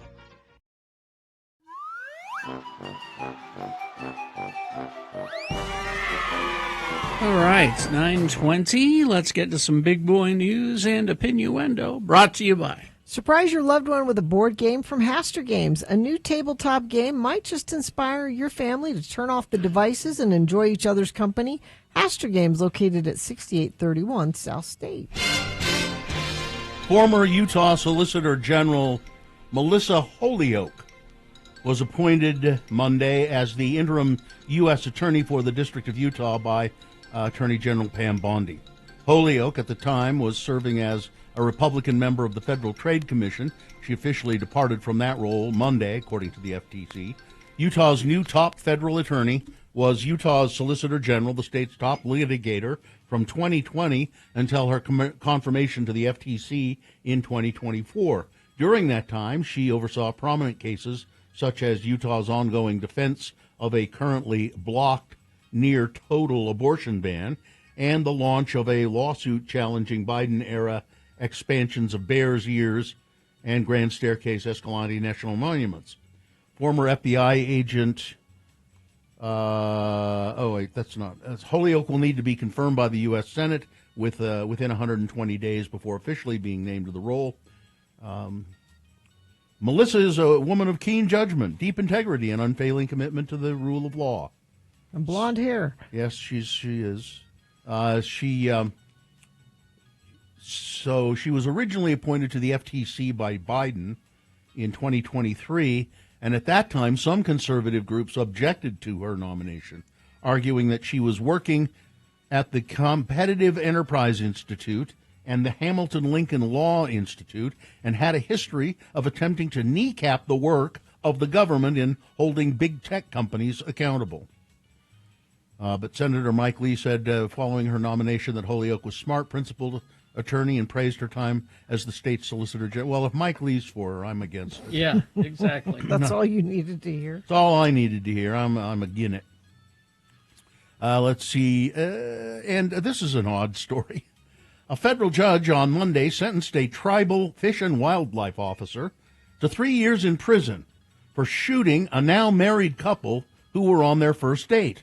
The defendant, Wanika Rosebud Cornpeach, also must serve 3 years of supervised release after she exits prison. She will receive credit for 4 months that she already served in jail. Ms. Cornpeach shot Chad and Chelsea Young in 2022 as they rode an ATV near the boundaries of the Uinta Ure Reservation in eastern Utah. Although the couple was not on the reservation itself, Ms. Cornpeach tried to pull them over and issue a citation, according to court records. The couple tried to drive away, and Cornpeach shot both of them in the back. I apologize to the families, Ms. Cornpeach said to the judge on Monday. The sentence exceeded that requested by the prosecution. Federal prosecutors asked for 2 years in prison after Cornpeach had pleaded guilty in July to assault charges. Attorneys for the Youngs argue that wasn't enough, that each victim suffered serious injuries that could have killed them. Judge Howard Nielsen acknowledged that Ms. Cornpeach provided first aid so she shot him, and then she gave them first aid. And he argues that a longer sentence was needed, but the shooting was just the beginning of the Young's relationship. We kind of bonded forever after getting shot, Chad Young said, outside the courthouse. She said she wanted to go on another date with me. It's not really a meet cute. I wouldn't call it a meet cute, but isn't that an odd story, though? Very odd. Yeah. Let's see what else we have here. The Justice Department's top ethics advisor claims that he was fired because U.S. Attorney General Pam Bondi and FBI Director Kash Patel wanted to hang on to lavish gifts that violate government ethical rules, including some very expensive cigars. Joseph Tyrrell, former director of the Department of Justice Department of Ethics Office, said he had vigorously pushed back against Bondi's staff over their keeping of a box of cigars given by mixed martial artist Conor McGregor. Like everything about this is it's horrible. Awful. Yeah. We got a request about some cigars from Conor McGregor and a soccer ball from FIFA, said Mr. Tyrrell, who oversaw the ethics at the Department of Justice for 7 years. And I felt like I really had to go to the mattress to convince the Attorney General's office, you can pay for them, or you can return them, or you can throw them away. There's no other way to do that. McGregor, who Donald Trump has called great, and his favorite Irish person, recently lost his appeal in a civil case in which he was found liable for sexual assault. Well, that's what makes those him are the great. people that right he there. likes. That's who he hangs out with. I just love that she just wanted to hang on to these cigars that this rapist gave her. And Kash Patel's girlfriend. Oh, yeah. Director Kash Patel's country music performer girlfriend currently enjoys the protection of an FBI security detail. Yeah. To shield her from potential threats, prompting concerns that the arrangement may delay law enforcement from responding to other incidents. Yep. Alexis Wilkins, Patel's girlfriend, has a security detail made up of elite FBI agents, usually assigned to a SWAT team in the FBI field office in Nashville, Tennessee, where Wilkins usually spends time for her work. She and Patel first met in Nashville when they traveled together, and they do travel together. They don't share a residence at this point. Patel often travels to Washington for work, but keeps a legal residence in Las Vegas. Patel doesn't work? Yeah. Come on. Let's see. Disney has released a new $2.5 minute trailer for the restored and expanded version of the Beatles anthology. Oh, really? An 8-part documentary series that originally aired in 1995, which chronicles the band's formation, rise to fame, and cultural impact. The first 3 episodes of the refreshed series will premiere on Disney Plus on November 26th, 3 new episodes rolling out over the following 2 days. The docuseries now includes a 9th episode featuring previously unreleased footage of Paul McCartney, George Harrison, Ringo Starr during the creation of the original project, enhanced with new restoration, sound mixing overseen by Apple Corps and Peter Jackson's team. The documentary offers archival interviews with the band members while highlighting landmark moments like their iconic Ed Sullivan Show appearance and famed Shea Stadium concerts. Tom Cruise has finally received an Academy Award at the Governor's Awards, accepting an honorary Oscar for his career achievements. Honorary. That's sorry we didn't give you this for other things, so we'll give you this now. I want you to know that I will always do everything I can to help this art form, Cruise said, hopefully without too many more broken bones. Director Alejandro Inarritu presented Cruise's award, saying Tom Cruise doesn't just make movies, he is movies. You know how you talk about who you would like to invite to a dinner party? You know, that I was watching Tom Cruise give his speech for this. Yeah. And I would like to invite Tom Cruise to a dinner party because I would like to sit next to him and try to figure out if there's a real person in there. He doesn't seem human. No, that's what I mean. Like, I would like to spend some time with him just to see. He's so completely guarded. Yeah. Is there something underneath? And his speech was nice. It was cordial. He gave credit to other people there who had won awards that night. Like, he said all the right things, but it's almost like he has dead eyes. Like, whatever's behind. Is there a person in there? Used to be. Yeah, exactly. Probably. I don't know. I think it's been pushed out by himself, actually. I'm very curious about that. I think he's taken his emotions and shoved them so far deep down that they no longer exist. Yeah. Johnson Wen. Is that John? I think it's Johnson. There's a letter missing there. The Australian influencer who grabbed Ariana Grande at the Wicked for Good Singapore premiere has been jailed. On Monday, Mr. Wen pleaded guilty to one charge of being a public nuisance and was sentenced to 9 days in jail. Singapore District Judge Christopher Goh told Mr. Wen, who had crashed other celebrity events, that his act was premeditated and showed a pattern of behavior which suggests that you will do it again. You seem to be seeking attention, thinking only of yourself. Exactly. And not the safety of others. Oh, I'm thinking of clicks. When committing these acts, what do you think Tom Cruise would think of this? 26-year-old kid. I guess he has a lot of media. He's got a lot of followers. He does it for the clicks. Yep, that's it. All right. That's it. Weather. Okay, 48 right now. We're going to have a high of 57. Partly sunny today, overnight low 39. There's a 30% chance of showers overnight tonight into tomorrow. Were supposed to be bigger storms coming through, but they've kind of petered out. But we might see a little something out of them. We stay in the mid to upper 50s all through the week, it looks like. Overnight lows in the mid to upper 30s. It's Black Friday sale at Big O Tires now through December 7th. Buy 3, get 1 free on select Big O brand tires. Save up to $120 on select Michelin tires, the team you trust. Listen to Radio from Hell and Home when you first wake up. Just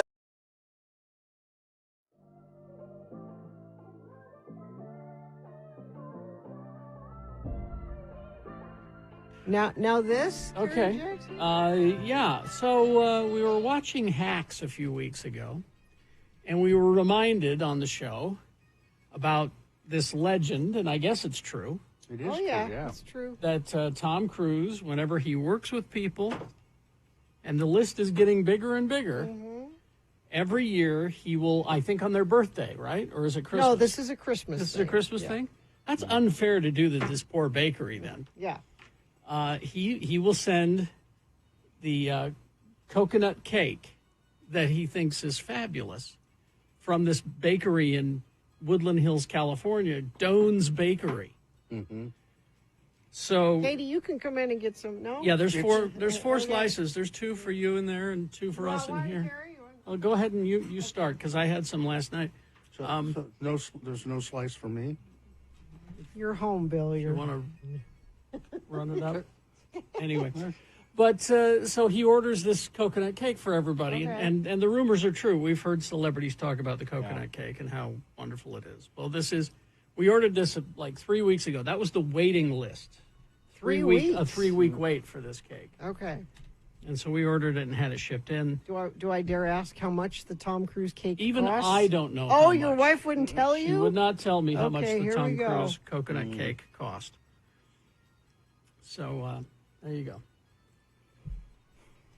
Is it everything that It's good. It's good. That's a good cake. that is? However, Yes. we've had this conversation before. If I were a Tom Cruise level celebrity, Mm-hmm. and I were sending cakes to, Are you going to make? people Yeah. that I worked with, Yeah. and the cake that would be the Gina Barberi cake. Yes. It would be the Prantles, Prantles. burnt almond tort. This one is Well. better than the Prantles, isn't it? You know, my favorite cake is coconut cake. Well, Did you know that? This is pretty good. It's a bundt cake. It arrives with the dry ice. And That's it's right. a, and it's And a you yellow. think, Carrie, you say it's better than? We think that the The Prantles. No, we think the Prantles cake is better. Prantles than is better than this. This is a good cake, but it's no Prantles cake. But this one has it's the yellow cake with some sort of crunchy bits or texturally bits on the outside, and Yeah. then the cream cheese coconut icing on the top. It's with, good. with coconut sprinkled on shaved But- coconut. I still say the Prantles burnt almond tort from Pennsylvania I'm is a sure- better cake. Sure glad it's good. Well, Is this rude, Bill? Oh, To sorry. be eating yeah, a little. the cake on the. Especially when coconut cake is It's your very favorite. it's my cake. favorite kind of cake.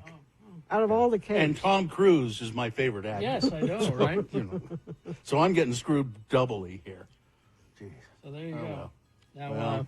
I figured that since it's the Tom Cruise cake, Yes. that you wouldn't mind that it was cream cheese frosting on there. Well, I had to try it for pop culture reasons. And you're going to throw the rest of that piece away, aren't you? Aren't you? You would eat the whole thing, wouldn't you? Look, I've eaten Yes. most. I've eaten most. Are you watching Bill at x96.com/live? No, it would break my heart. She did some work on Yeah, there. I eat it. She ate around the icing, though. Yeah, that's Oh, that right there. jeez. Which the icing is the best part, frankly. But that's not. I'm sorry, Bill. So there's pieces for you two in there. So come and get them. And no word on how much that costs. I don't want to know. They could probably charge whatever they wanted just because it's the Tom Look Cruise it up, cake. Gina. It's, You know, Gold Belly, I think, probably is where he came from. Yeah. I'll look it up. Take a look and see. Thanks, Carrie. Oh, no problem. It'll make it taste even better, Gina, if it's really expensive. It will. I do not know how much it is. I just know the Prantles cake is better. Prantles Tom cake is better. Cruise cake cost. No, I don't want to know. No? Don't, You don't he doesn't oh want my to- don't gosh. tell me. Don't tell Oh my me. gosh. Well, is it more than the Prantles cake? Yes. Because you order those every other day. It's more than the Prantles. We order the Prantles cake a lot. It's almost twice as much as the Prantles. Oh my God, I don't even want to know. What kind of a life is it that you people lead? Ordering these $500 cakes. Carrie and I order these cakes when we're sad, and we just happen to be sad. I'm sad all the time, and I don't order a cake. I look at a picture of a cake. Whenever somebody complains about my lifestyle, I just remind them, dual income, no kids. Yeah. You could be living this. No, I couldn't. I'd have to dispose of the kids Well, somehow. again, that's your problem, not mine.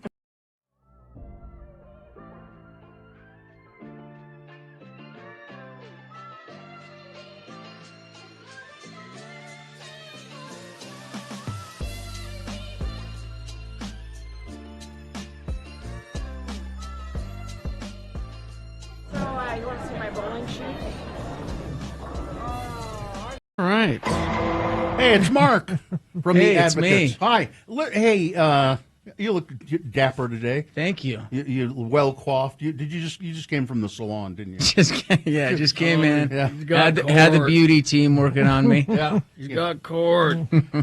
So Mark, of course, an attorney with the Advocates, and we talk a lot about car accidents because that happens a lot and people get injured. But Right.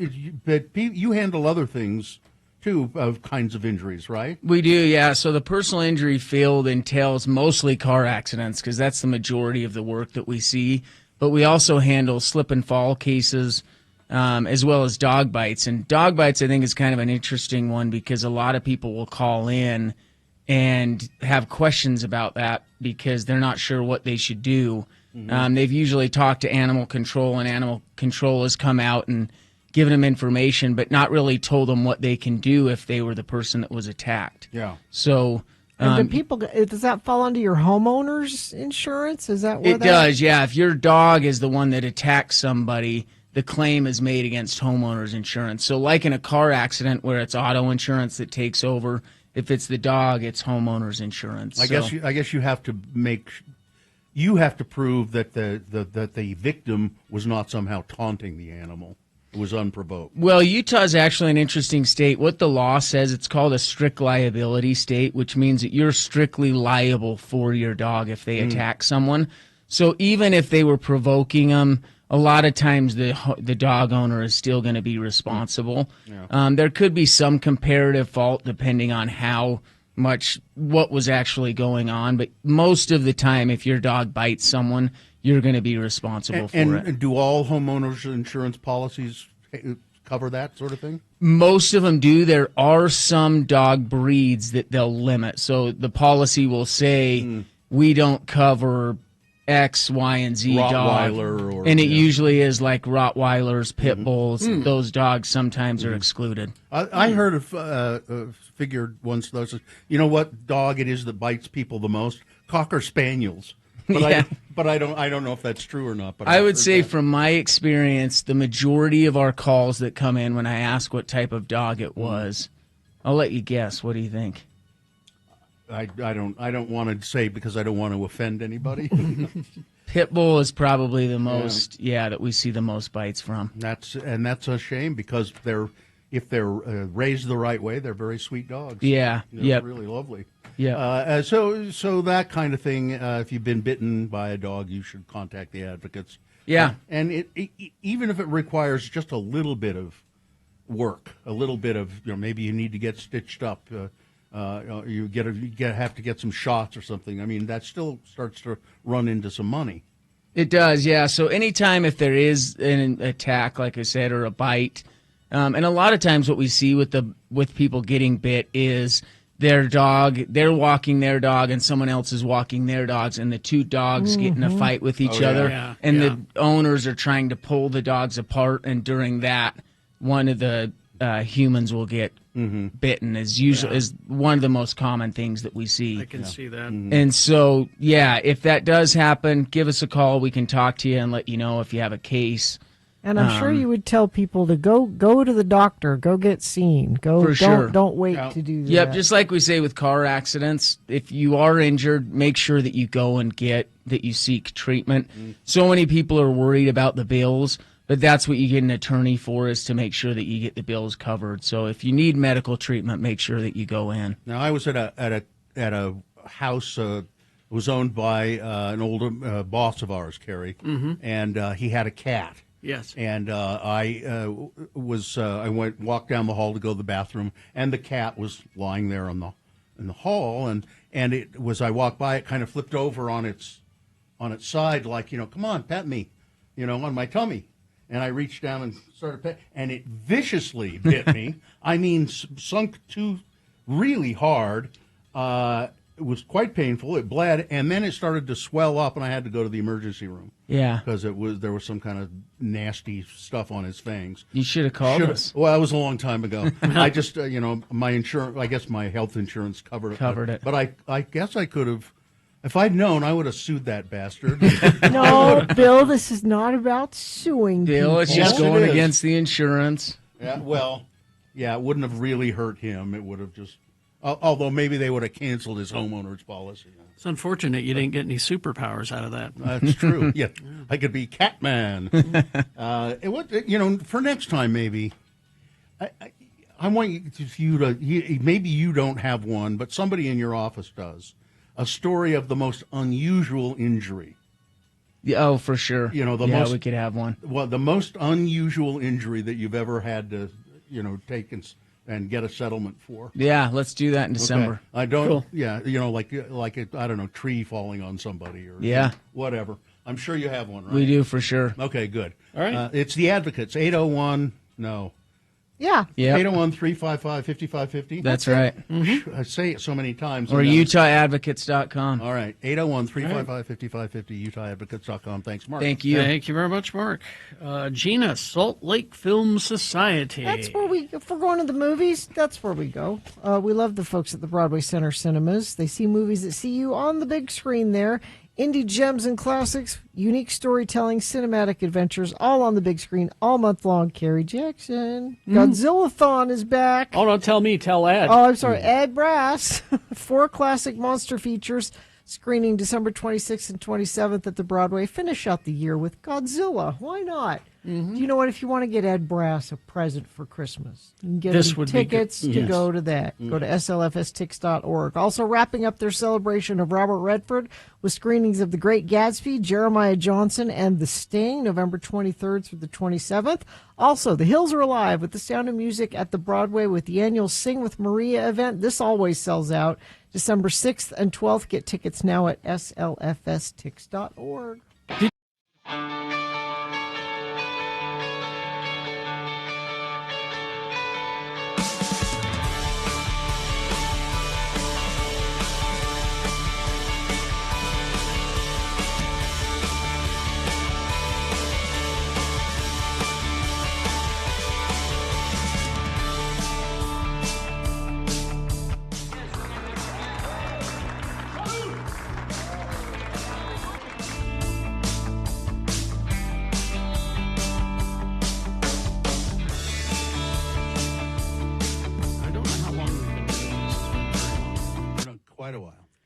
Celebrity Deadpool game that we play every year. It's awful. It's horrible. We're horrible people for doing this. Yes, exactly.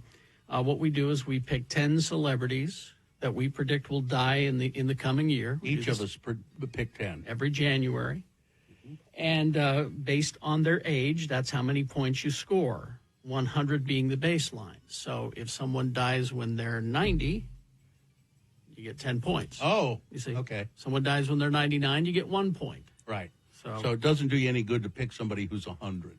So the smart game is to pick a couple of people who are very young, and you cross your fingers. But I apparently won last year with 54 points. 54 points. Bill was second, 37 points. Gina had 25 points, and Katie once again. The second year in a row. Zero points. Well, yeah. that means you're the most good-hearted of all of us. Either that, or I'm really just hanging on for hopefully this year. All right. Carrie won, so you go first. So this is my list. Okay. And I've updated it. I've taken some out that I've changed my mind about because I've seen pictures of them recently. And like, no, they got another couple of years left in them.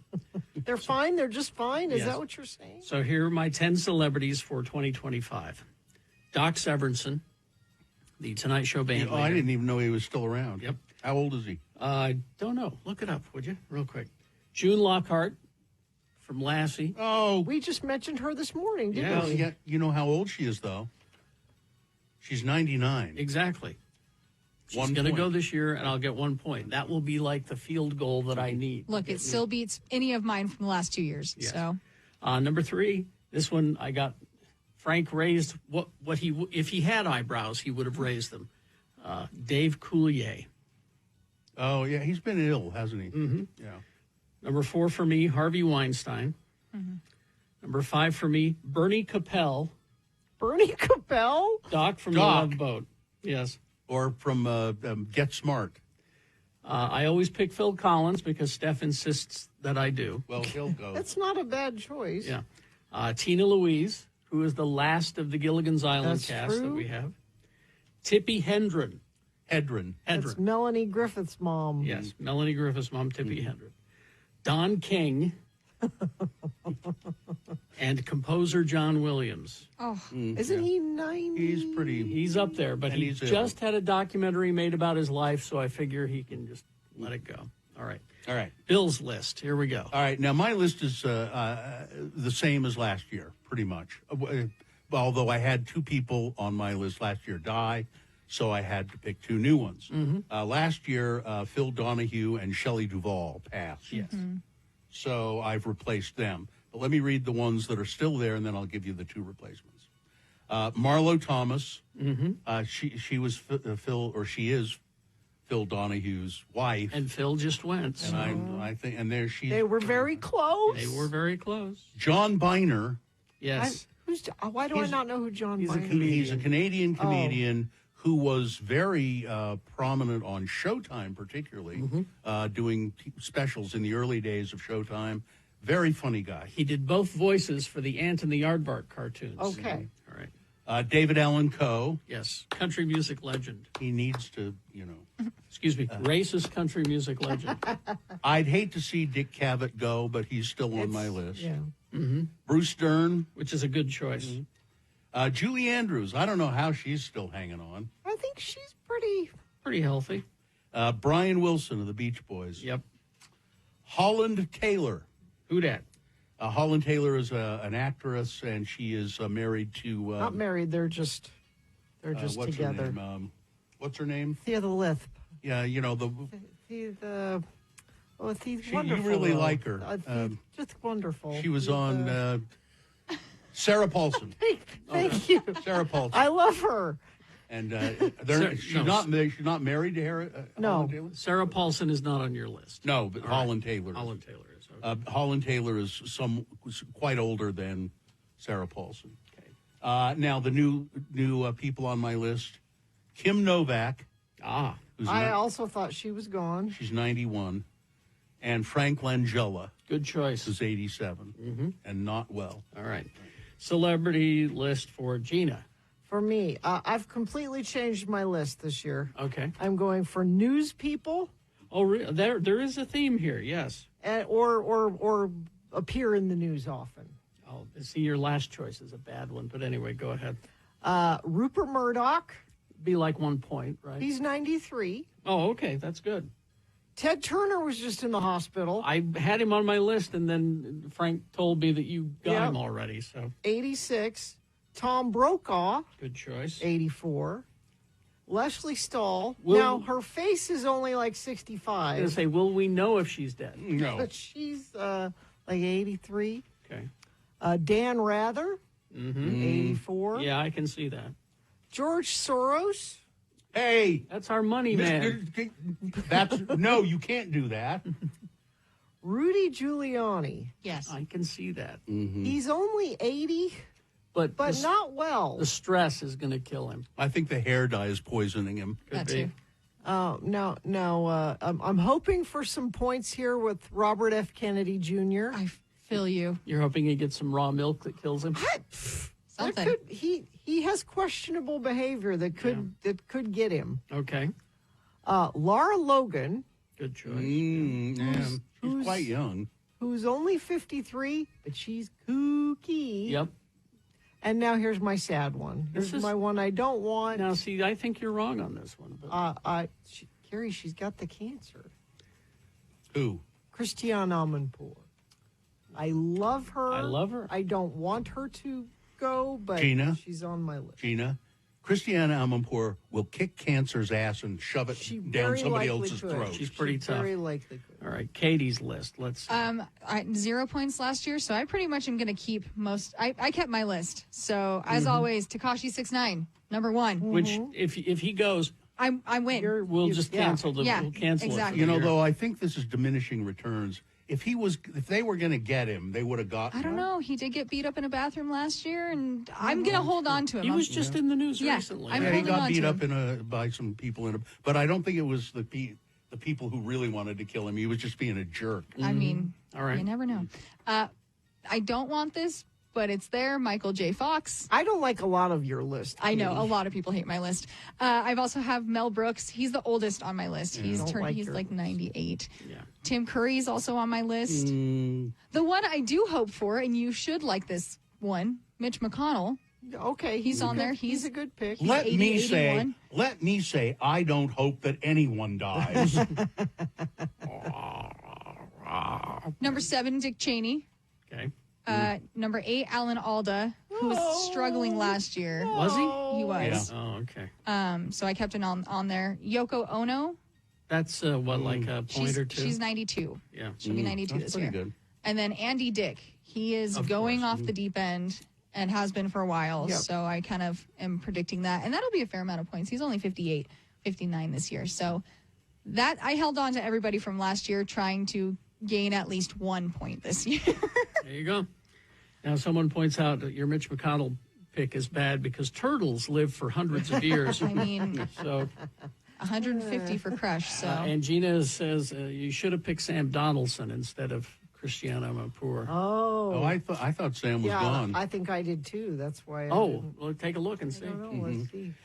All right. Well, there it is, our celebrity death pool for the year 2025. And by the way, we all have alibis. If any of these people, we will vouch for each other, right? Exactly. Sam Donaldson would have been a better pick. He's 90, but 90. I submitted my list, so. Yep, it's too late. Frank has carved it into stone with his finger. With his bony. It's his carving finger. How do you spell Amapour, for God's sake? Just you can leave her off. Don't. Here we go. So there's our celebrity dead pool for the year. Play along with us, you ghouls.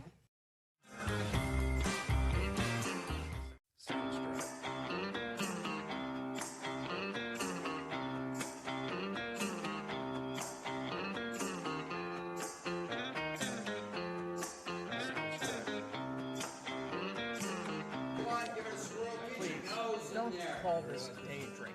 This is refined. This is special.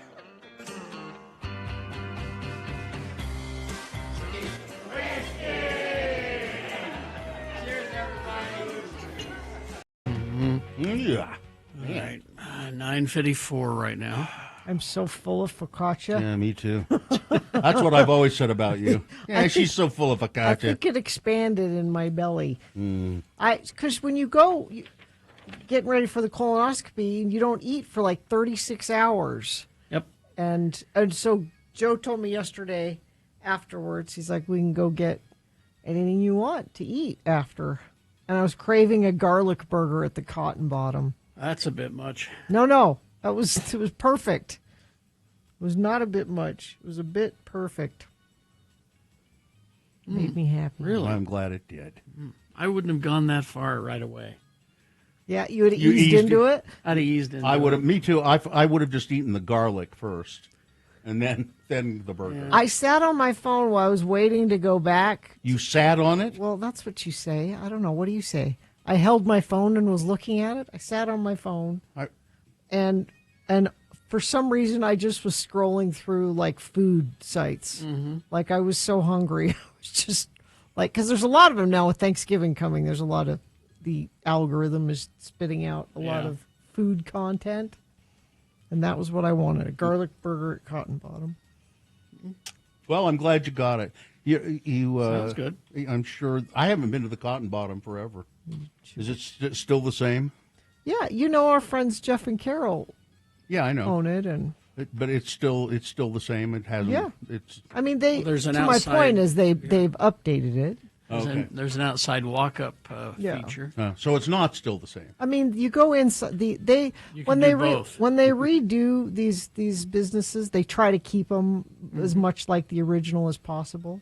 So that if you go inside, which is where we were, it's too cold to eat outside. The inside of it's pretty much exactly the same. It's always been. Yeah. It's like a pool table in there, and They cleaned up the sign. But it is the old sign Yeah. still. do I remember right? There's just one pool table in there. Yeah, it's pretty small. Yeah. inside. Yeah, there's not enough room for. I mean, I haven't been there forever. You should go. It was great. Pretty good. All right, let's do the promo. Crawl toward the exit. Do you feel unheard? Why won't anybody listen to me? There are these things that you think must go. We hear you. Be heard by emailing your grievances to radiofromhell@x96.com. Things that must go loud and clear Wednesday morning here on X96. All right. Grievances. That's enough. Fine job as always, Katie. Live long and prosper, bitches. Hey, don't you know who I am? Dirk Blocker. Yes, thank you. It's just fun to say. Say it. It's that Dirk Blocker. It's that morning show team of Cormac Bone and Dirk Blocker. All right. Nick is next.